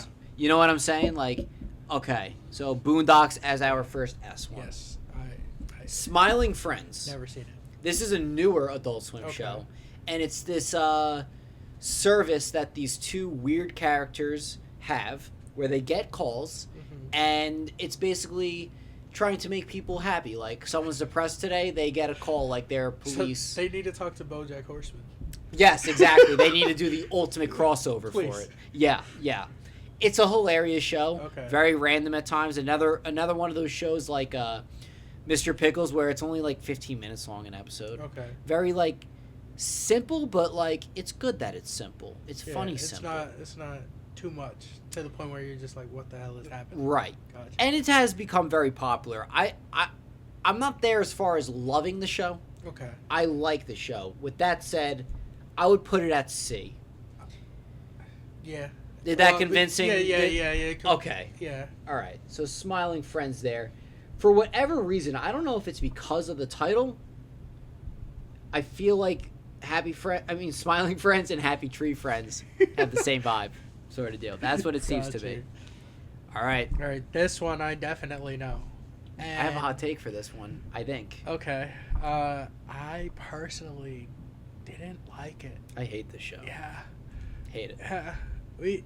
It could go. I don't think it's so funny. It's not funny at all. It's not funny at all. The fact that it got a revival and people were excited about it. Why? It's garbage. It's garbage. Everything that I'm just like, I promise you, it'd be on and on Adult Swim. Yeah. I'd turn off my TV. Yeah. Oh, me too. What's I the always point of skip staying up late? I'm watching garbage. Agreed. It's not funny. F2. Yeah. It's not funny. I think the animation style is terrible. It's like not appealing to the eye either. And it's just about a guy selling propane. So, no. F tier. F tier. Wow. Without a doubt. Good? Nice. Yes. I'm glad. Because my brother loves the show. He has no idea what I'm talking about. So sorry. Yeah, so sorry. I'm like, what? So sorry about your brother. Yeah. He's a lost one. Yeah, I mean, what the hell? But like they just got this revival. Why? On Hulu or whatever. Yeah, why? I don't. There's another show that just got a revival, and I got a hot take for that one too. All right, next one, Beavis and Butthead. So like I've watched episodes. I've never like indulged in it. So. You go. Oh, I'm sorry. I feel like I just cut you off. No, I promise. Okay. Go ahead. I believe this is like MTV's one and only cartoon that they ever had. Yeah. And I wasn't that big of an MTV guy, believe it or not, back in the day. But I would tune into Beavis and Butthead most time, as far as MTV was, right? Yeah. Yes. I think it's very funny. I also that show kind of came back a couple years ago too. I think it's funny, but like also corny. But the thing that I'll appreciate about it the most is its classicness. Yeah. And it does have a big cult following. Yeah, and it hasn't like changed too much throughout right. the time. So like I said, like I've watched episodes here and there. I'm not saying like it's my favorite, but I also think it's one of the OGs. Yeah, it's a good one. It's a good one, and it's lasted. Yes. Something that can last. I feel like, especially in modern times. Yeah. You're gonna go way above a C. Yeah. I think we can throw it in A-B category. I was thinking A just for because I'm a believer that without Beavis and Butthead, like we wouldn't have a lot of these other shows today, these adult cartoons today. I think it might be the very first adult cartoon. Well, maybe The Simpsons, beats that, maybe, but Beavis and Butthead is definitely one of the first ones. I can back an A. An A? I can back. I think you just gotta put respect on the name. I've never watched an episode. I'm like, ugh. Like it's always been good. You know what I mean? And it's funny that I said the animation is so ugly for King of the Hill. The animation is awful for Beavis and Butthead, dude. But I love that for them. That's the nostalgia of it because it's so much older. Yes, that's what it is. So all right, we could definitely go. Yeah, Beavis and Butthead. Cool. That's our first A there. We got every one of these filled so far. What's gonna end up happening is seeing who has which tier has the most, right? Yeah. And I feel like the one that's gonna have the most is our fail-safe tier ranking. I also feel like I'm gonna just try and start being a little more harsh. Me too. For S tier. Me too. And A tier, because not saying that these shows aren't great. Yeah. But we can't let anyone in there. Well, I think we're getting to the point now where most of these we have watched a good amount of. Archer. So it's kind of like Beavis and Butthead where I've watched here and there, but it's not like I've indulged myself in it. Yeah. But unlike Beavis and Butthead, I'm not a fan. Yeah. I'm not saying it's not good to anyone. I don't like it, and I've given the show plenty of chances because this is the same guy from the same voice as Bob's Burgers. Okay. I didn't know the voice of Bob. Yeah. I didn't know that. Oh, dude, the voice is so exact. It's crazy, but I don't like it that much. I think that and I'm going into specifics now with the show. Its animation style is so weird. the way they walk and everything like that, the way they're drawn or whatever, however it's done. I also don't find it that funny. Like, I think Bob's Burgers is a way funnier show than Archer. And I don't know why I'm comparing them just because it's the same voice actor, but I am. I'd expect a little bit more action from a show like that too. The secret agent sort of deal, right? Yeah. The James Bond spoof sort of deal. But if I wanted to watch a James Bond spoof, I would watch Austin Powers. So love that movie. Love that movie too. Okay, that trilogy. Yeah. Another one. Agreed. Not Lord of the Rings, but another one. I'm putting Archer at F. I dislike it. I could put it at F. I wasn't even gonna What were argue. you thinking? I was like, at first I wrote down E. I'm like, yeah, it's an E. But once you said F, I'm like, yeah, it's an F. Yeah, I don't like it. I don't like it. All right. Next up. So I've never seen this one. Actually, oh yeah. Yeah. So I threw this on there because it is quite popular and it's from the creators of Rick and Morty. Okay. It deals with the aliens that come to Earth. They become like roommates or something. Haven't really seen it either, so that leaves us at D or E. Have you seen a trailer? No. So that really leaves it up to me. The trailers weren't too appealing for me. That's why I've never watched it. E. So E. Yeah. Okay. Yeah. Well, you got to think. I heard it's good. I don't know if it's still running though. That's the other question. Because if it was successful, I bet you it would still be running. Now we're getting to the nitty gritty. Bob's Burgers. Right off the bat, I'm gonna put it B tier. Okay. It's great and it's funny. Yeah. I'm just trying to save the A and S's. For the. So I'm with you. We could throw it at B. I'm not. It's funny as hell. So this is one of those shows that's also borderline like kid-friendly show and adult show. I think that's what it is too. Like as a kid, I could watch it. Yeah. And my parents wouldn't be too mad. Yeah. So like, and it's not even it is adult humor in the sense you kind of have to be like at that mindset, adult mindset for it also. But that's to understand the humor. That's what a lot of shows and movies that you grew up as a kid like Shrek. Oh, they all had them, right? Shrek. Shrek the was best one of the ever best for the adult humor. But you're as a kid like, yeah, it's funny, right? No. As an adult, no, this is hilarious. This is hilarious. Yeah, agreed. Okay, so I'm B for Bob. B for Bob. B for Bob's Burgers. All right. If you want, just take this one and continue just next to Yeah, I'm going to try my best here, but yeah, I will do that if I need to. Okay. Drawn Together. Never seen it. Never Comedy Central show. Okay. This is the spoof. They pretend it's a reality it is a reality TV show and cartoon version, right? Okay. And it's about all these characters coming together, living in a house together, and they do like the confessional cameras and everything like that, right? Okay. But it's a spoof on a whole bunch of famous cartoon characters. Like there's a spoof of Betty Boop or Betty Boop.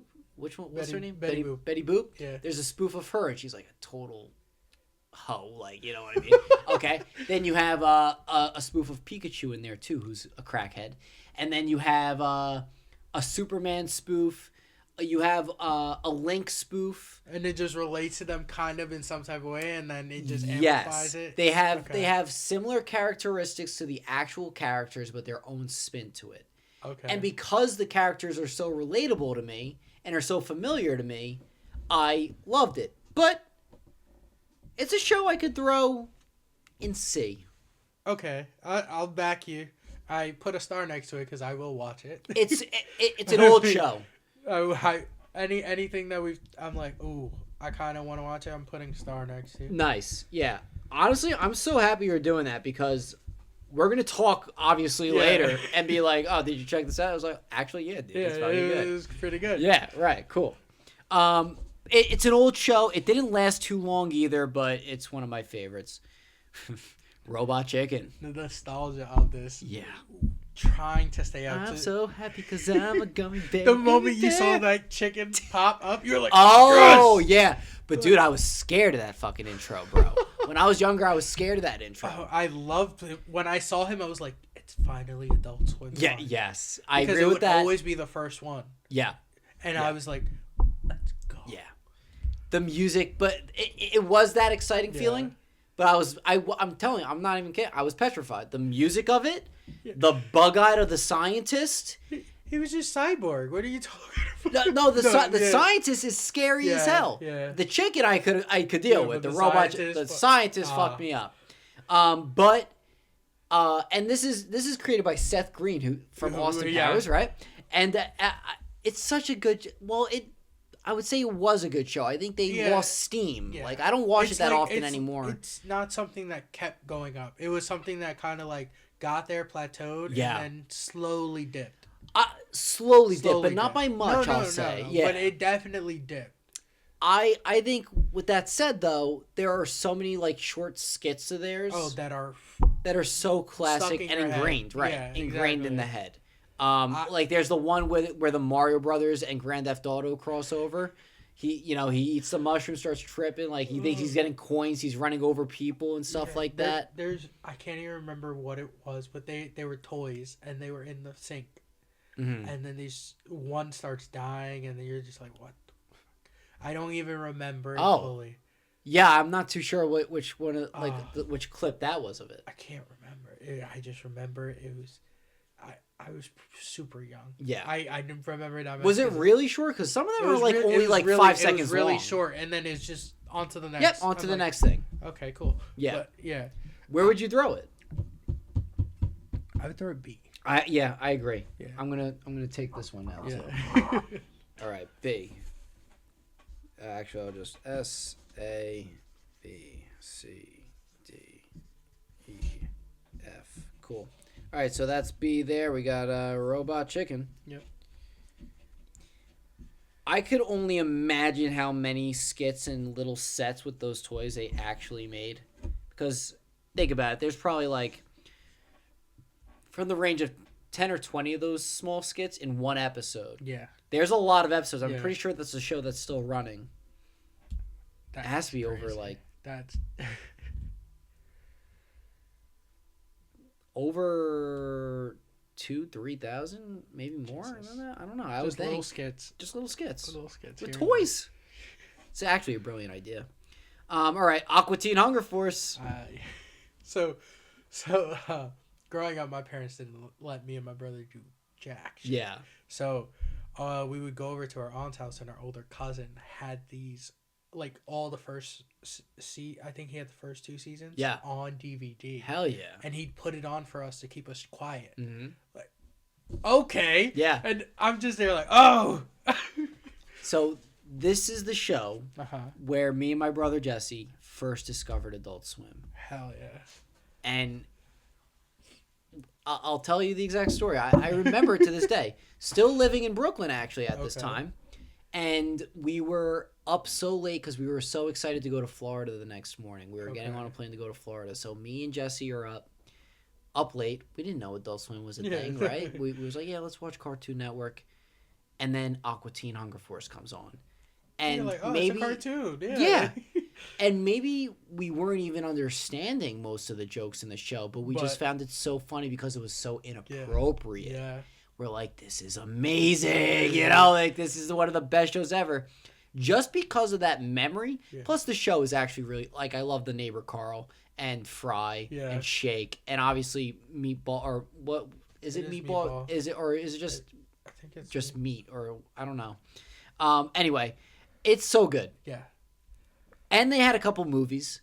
They, like, kind of rebrand from time to time too. I didn't know that. Yeah, they rebrand. They do their marketing different, where they actually title it different, but then it just ends up going back to being Aqua Teen Hunger Force. It's good marketing they do with it also. This is A for me, dude. I agree with A, only because of what is waiting for us. Okay. You get what I'm saying? Like, I'm trying to play what's this. next? All of them. The next 8 coming up. Okay. A, T, H, F. Like, I want S tier to be the top dogs of the top dogs. Yeah. You know? Yeah, agreed. So, like, it's great, but I think what's coming up is gonna surpass. It's also gonna get tricky too. It's gonna get a little choppy. You know? Yeah. All right, Big Mouth. I love this show, but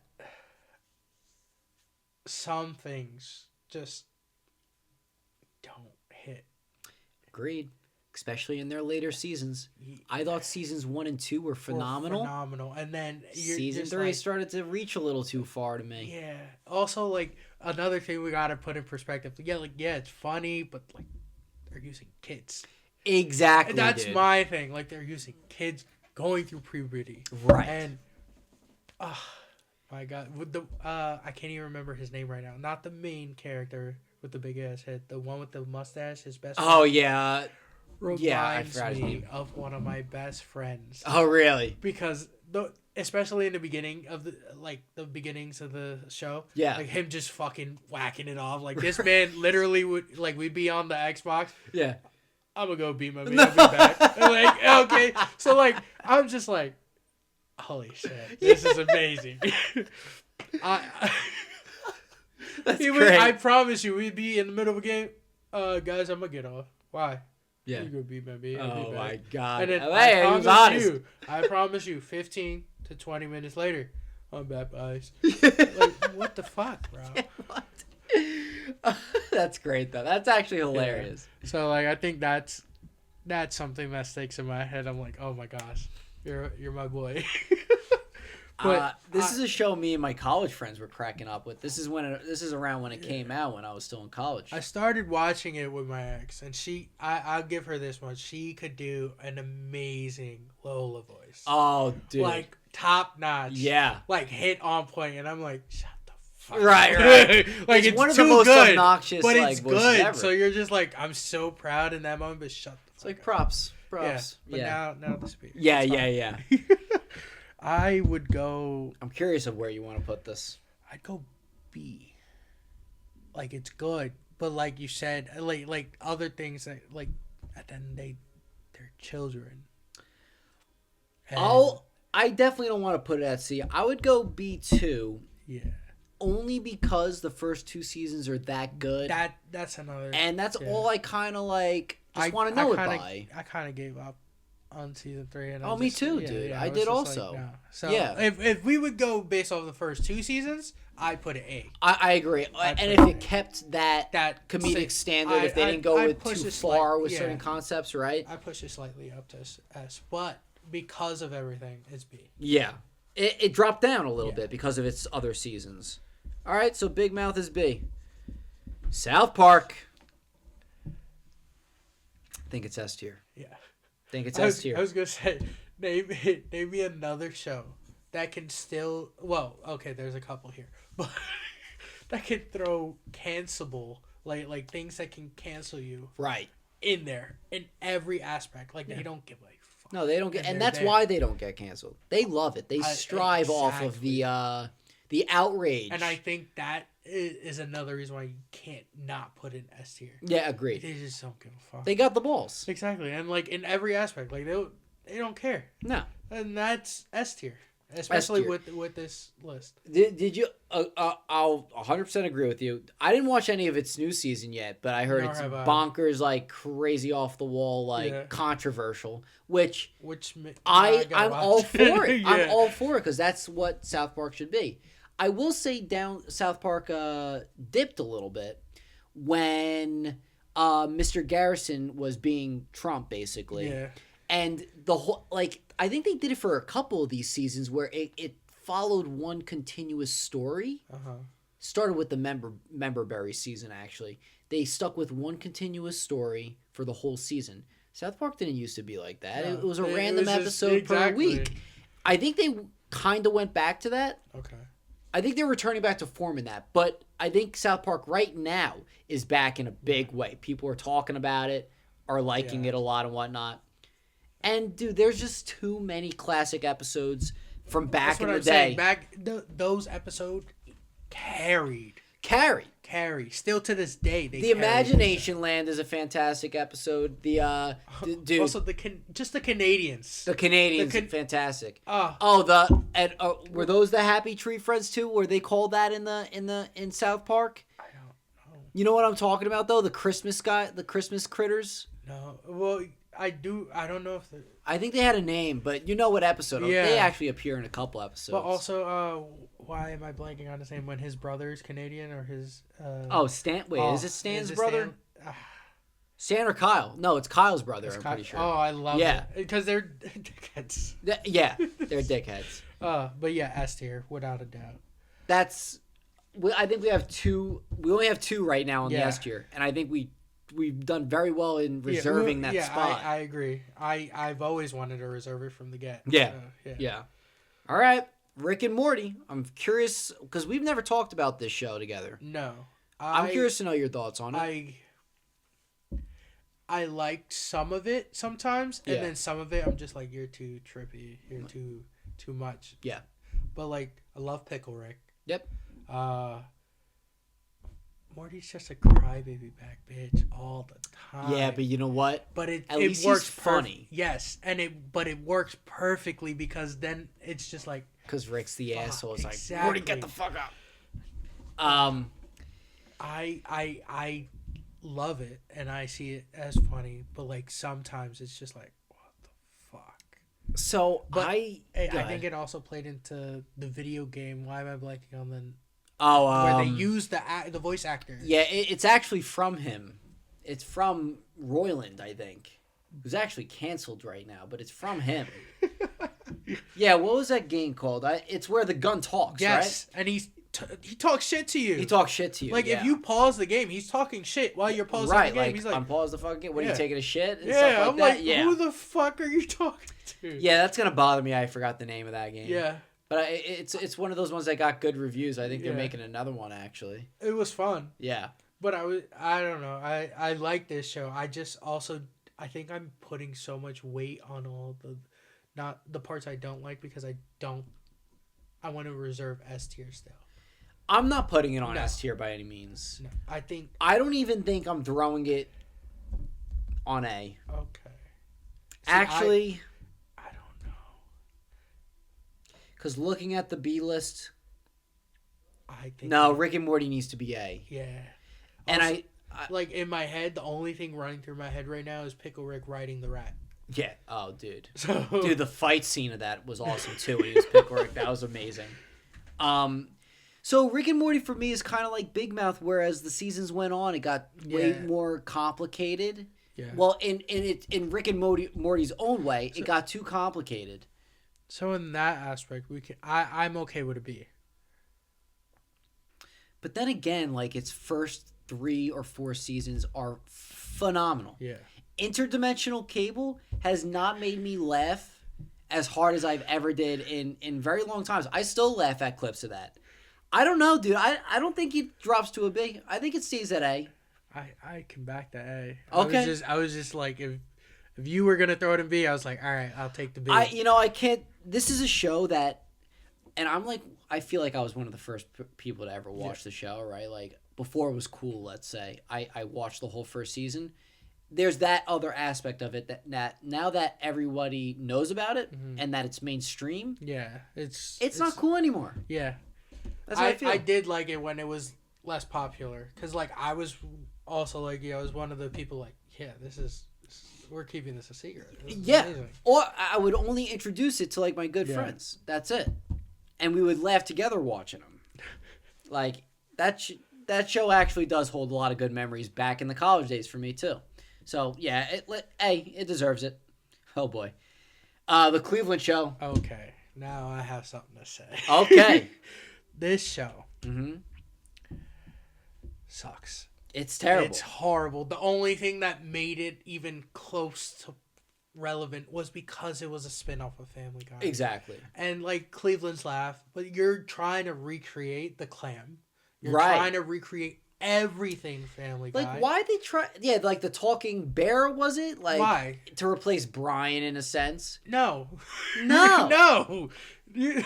Like... And also, even why the hell does his stepkid look like Stewie? Oh yeah, Rilo. I think whatever his name was. I don't even know. And then his other stepson, Pete. I don't know their Chris. names. I don't. He's trying to be Chris. Oh, yes, I know what character you're talking about. I personally like. No. What's weird about that show is that they really tried to do nothing different from like you said, they tried to replicate everything, except it just wasn't funny. Exactly. Yeah. The only thing that was funny was Cleveland's Laugh. Right. You're going to ride on that? No. No, I can't. think, personally, because of my about it. Yeah. Because like why not try and do your own thing? Exactly. Like if you would have done a spin-off and then done your own thing, I'm backing it. Yep. But you did the same exact thing. You try to be Family Guy. Yeah. I personally think F tier. I think F tier too. What's also a shame about this show, it's from Seth MacFarlane. So the fact that like he didn't realize I think that it wasn't getting switched, like nothing was changing up with the show. Yeah, so hear me out. Yeah. Since we're talking Seth MacFarlane, and we can also talk about Big Mouth. Yeah, okay. Okay. Those voice actors. Yeah. Who do multiple voices. Mm. Now, do you think essentially like they almost have like multiple personality disorder and they distribute it amongst their acting skills, and that's why like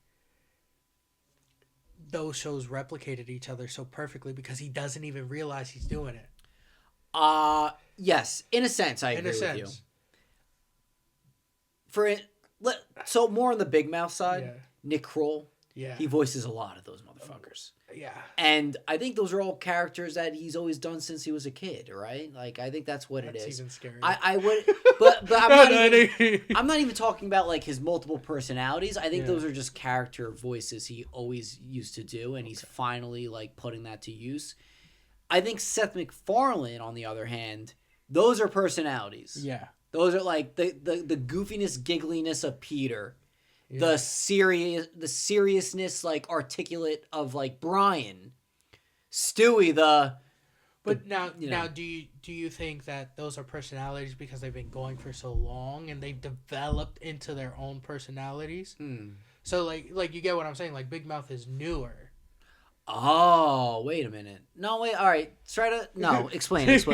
No. I'm just saying. Like, do you think these guys are so fucked up in the head? They have multiple personality disorder, and this is the way they show it without being psycho killers like in Split.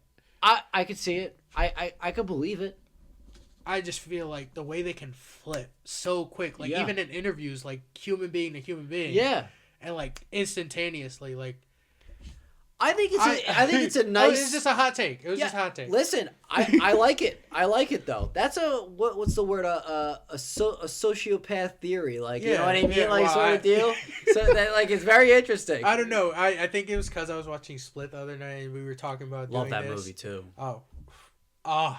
Let's talk about another phenomenal actor for a quick second. Okay, James McAvoy. Oh my goodness, dude! His roles. All the way from the Chronicles of Narnia. But what he did in Split. Yeah.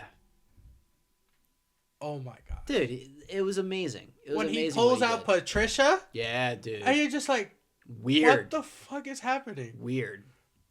But phenomenal. He's a great actor. Phenomenal. Love him as Professor X too. Oh, great. I was very skeptical when they started bringing in younger X-Men. He did a great job. Phenomenal job. Same with Fassbender I feel like Magneto. X-Men First Class was amazing. It was very good. I feel like they revamped it in a great way. Yeah, and Days of Future Past, bringing the old and new together.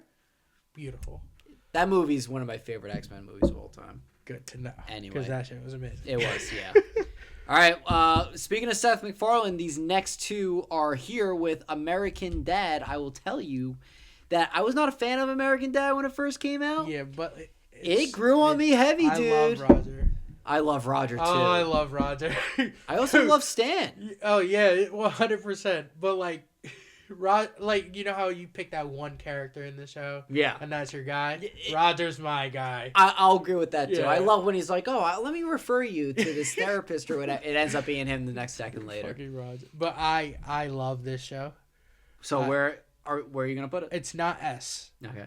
Oh, it's definitely an A. I was going to say A. It's definitely an A. It's not an S. But it's a great show. I love it. I love it too. And this is a show that's from the same creator of Family Guy, but it's actually its different. Own thing. It's its own thing. Why couldn't you do that with the Cleveland show? Right. That's my only thing. Like, you have three. Yeah.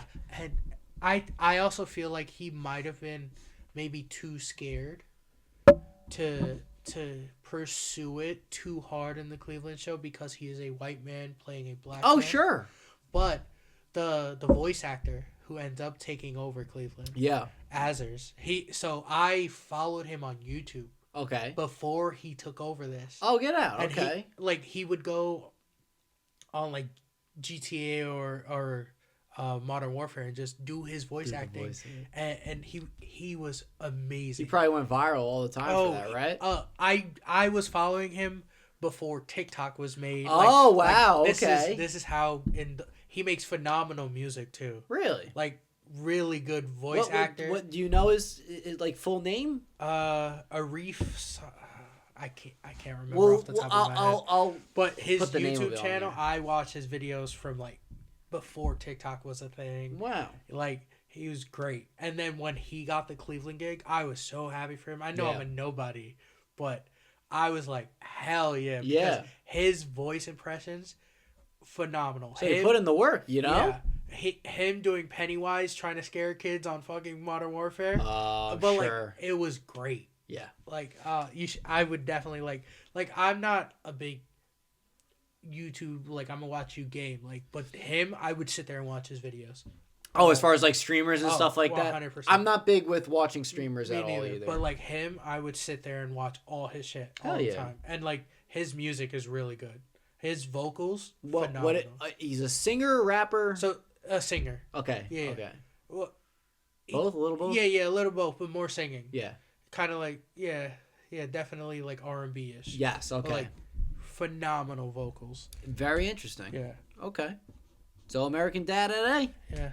The final three. Family Guy. Dude, I want to say S tier. Yeah.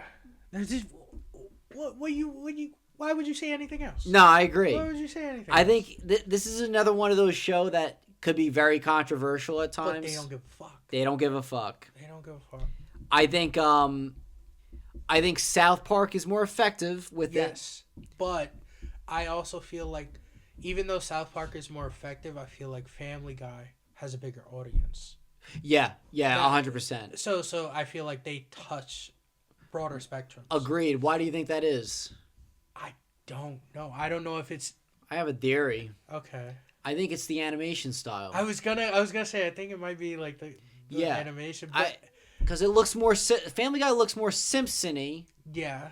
And traditional cartoon looking. Meanwhile, South Park are like paper. Also like Family Guy, like you have adults as South Park is children again. So it's not like obviously for some cartoons. It's cartoons. Right. It doesn't change anything. But even then, like people are like, "Oh, this is way too immature for me," sort of deal. But like Family Guy do the same exact thing. Exactly. That's fucking hilarious. It's amazing. Hilarious. Okay, I'm glad we agree on that. Yeah. This one we might be stuck on for a little bit. Futurama. What's your thoughts? So, I love it. I hate it. Fuck. Yep. Yep. Why? So I know it's the same creator as The Simpsons. I don't understand how people prefer Futurama over The Simpsons. I didn't say that. No. But a lot of people do say that. I don't understand why. I think the only funny one is Bender and the guy with the claws, the lobster guy. Yeah. I think he's great. But Bender's cool too. I think it's too cliche-ish of the sci-fi future tropes. But I also feel like that's the point. Like they're also trying to gig at it. Oh no, I get that point. I don't think they do it well. Wow. Okay. And this is the other show that I was talking about that just got a revival again, and people were excited. And people were excited about it. Oh, this is a show that got canceled like 10 times. Yeah. And kept on coming back. Yeah, there's a reason. Yeah, definitely. You're a part of the problem. Yeah, I guess so. No. I guess so. I mean, I would meet you in the middle since we have to agree on it. Where would you put it if it was just you? If it was just me, it'd probably be A. Okay. And I will say this much. Bender is carrying this show on his back. Without a doubt. I don't even think Fry is that great. No.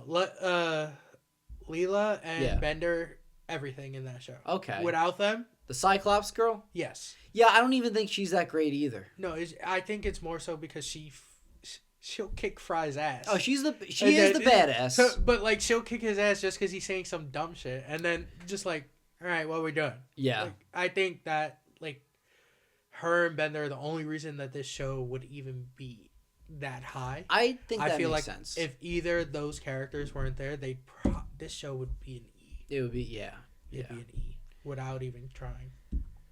If it was just me, I would probably throw it at D. So if you were going to say A, I'm fine with a C. Only because, like I said, Bender is carrying his show on his back. So I'm fine with a C. Are you fine with the C? Yes. Okay. Well, I'm throwing it at C then. Yeah. Only because we have to agree. Yes, correct. Otherwise, you have it at an A. Yeah. Okay. All right. Leaves the final one. S. The Simpsons. Yeah, S tier for S sure. tier. This is another one of those shows, probably more than Beavis and Butthead. If it wasn't for The Simpsons, a lot of these other shows wouldn't even exist. Exactly. I don't think this genre of adult cartoons would even be successful. Also, and this show predicts way too much of the future. Dude, it does. It's weird. It's weird. It's also one of the longest running shows ever. And I am so excited that they just announced the second movie coming out in 2 years. Hell yeah. When that movie came out, oh my goodness, it was amazing. I loved it. I love that movie. So, the whole skateboarding scene was amazing. the whole dome aspect, bro. I loved it. Every character is kind of like their own personality. Yeah. And they're all amazing. Unique. Exactly. And there's a shitload of them. Exactly. Yeah. I can't tell you how much, as a child, you think The Simpsons, you're like, oh, I'm there. Even as a kid. And it was adult. Right. Like, even now as an adult, you're like, I can still sit there and watch The Simpsons. So, I will admit, though, I haven't watched a lot of the new stuff at all. Nor have I. And I think it hasn't dropped in quality, but I think a lot less people are watching it than it used to be. But I also feel it has not lost its cultural relevance at all. No, but I also feel the reason a lot less people watch it now. Yeah, is just due to the fact that they're not taking the risk anymore. I don't. Like for controversial things. They never really did though. They never did. But I feel like modern era, that's what you need to do. I want the risk. Right. I want you to show me something. Yes. Show me something controversial. Show me you don't care. I'll 100%. That's what we're conformed to seeing now, right? Because Family Guy is blown up and everything. Probably stole the spotlight from Simpsons more than not nowadays, right? Especially because they don't care. Exactly. They're getting more of the headlines or whatever, Simpsons. One thing I'll respect for the Simpsons too is that it always stayed traditional like that. It didn't try to change. No. Not ever. It never tried to change. That's why it's still an S. Yeah.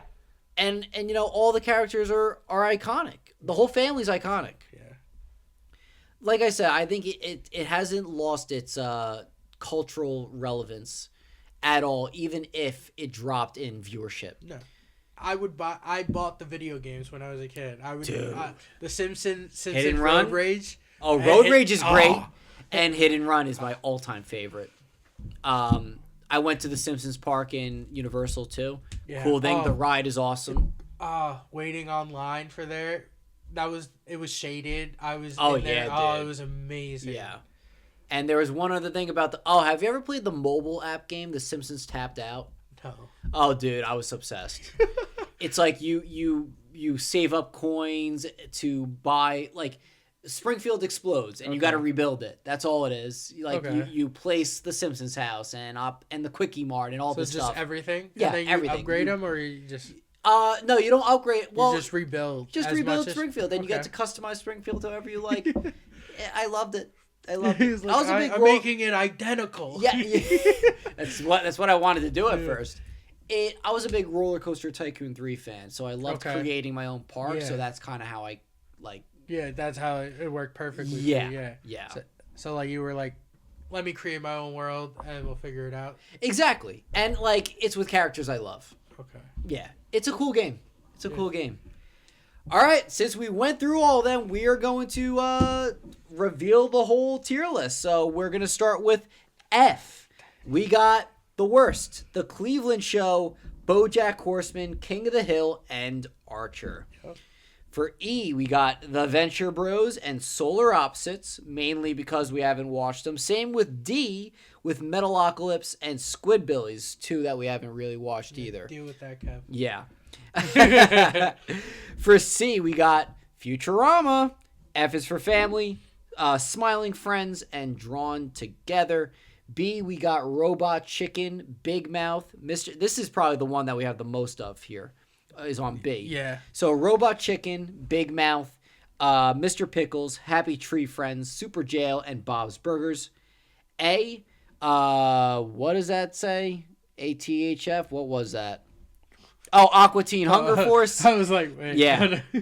Aqua Teen Hunger Force, Rick and Morty, American Dad, and Beavis and Butthead. And then S tier, the 4 of them, South Park, Family Guy, The Simpsons, and The Boondocks. Yes. I think we did a pretty good job here with the list. I think, if anything, the only thing that made some of these B tier instead of C tiers, we started with a C tier show first. Oh, facts. So we threw that on there before anything else. So we couldn't, like, we were like using it as kind of like the moderator, right? Yeah. I agree. Yeah, you know what? That's something we should have maybe thought about a little bit, like as far as placing it, but it is what it is.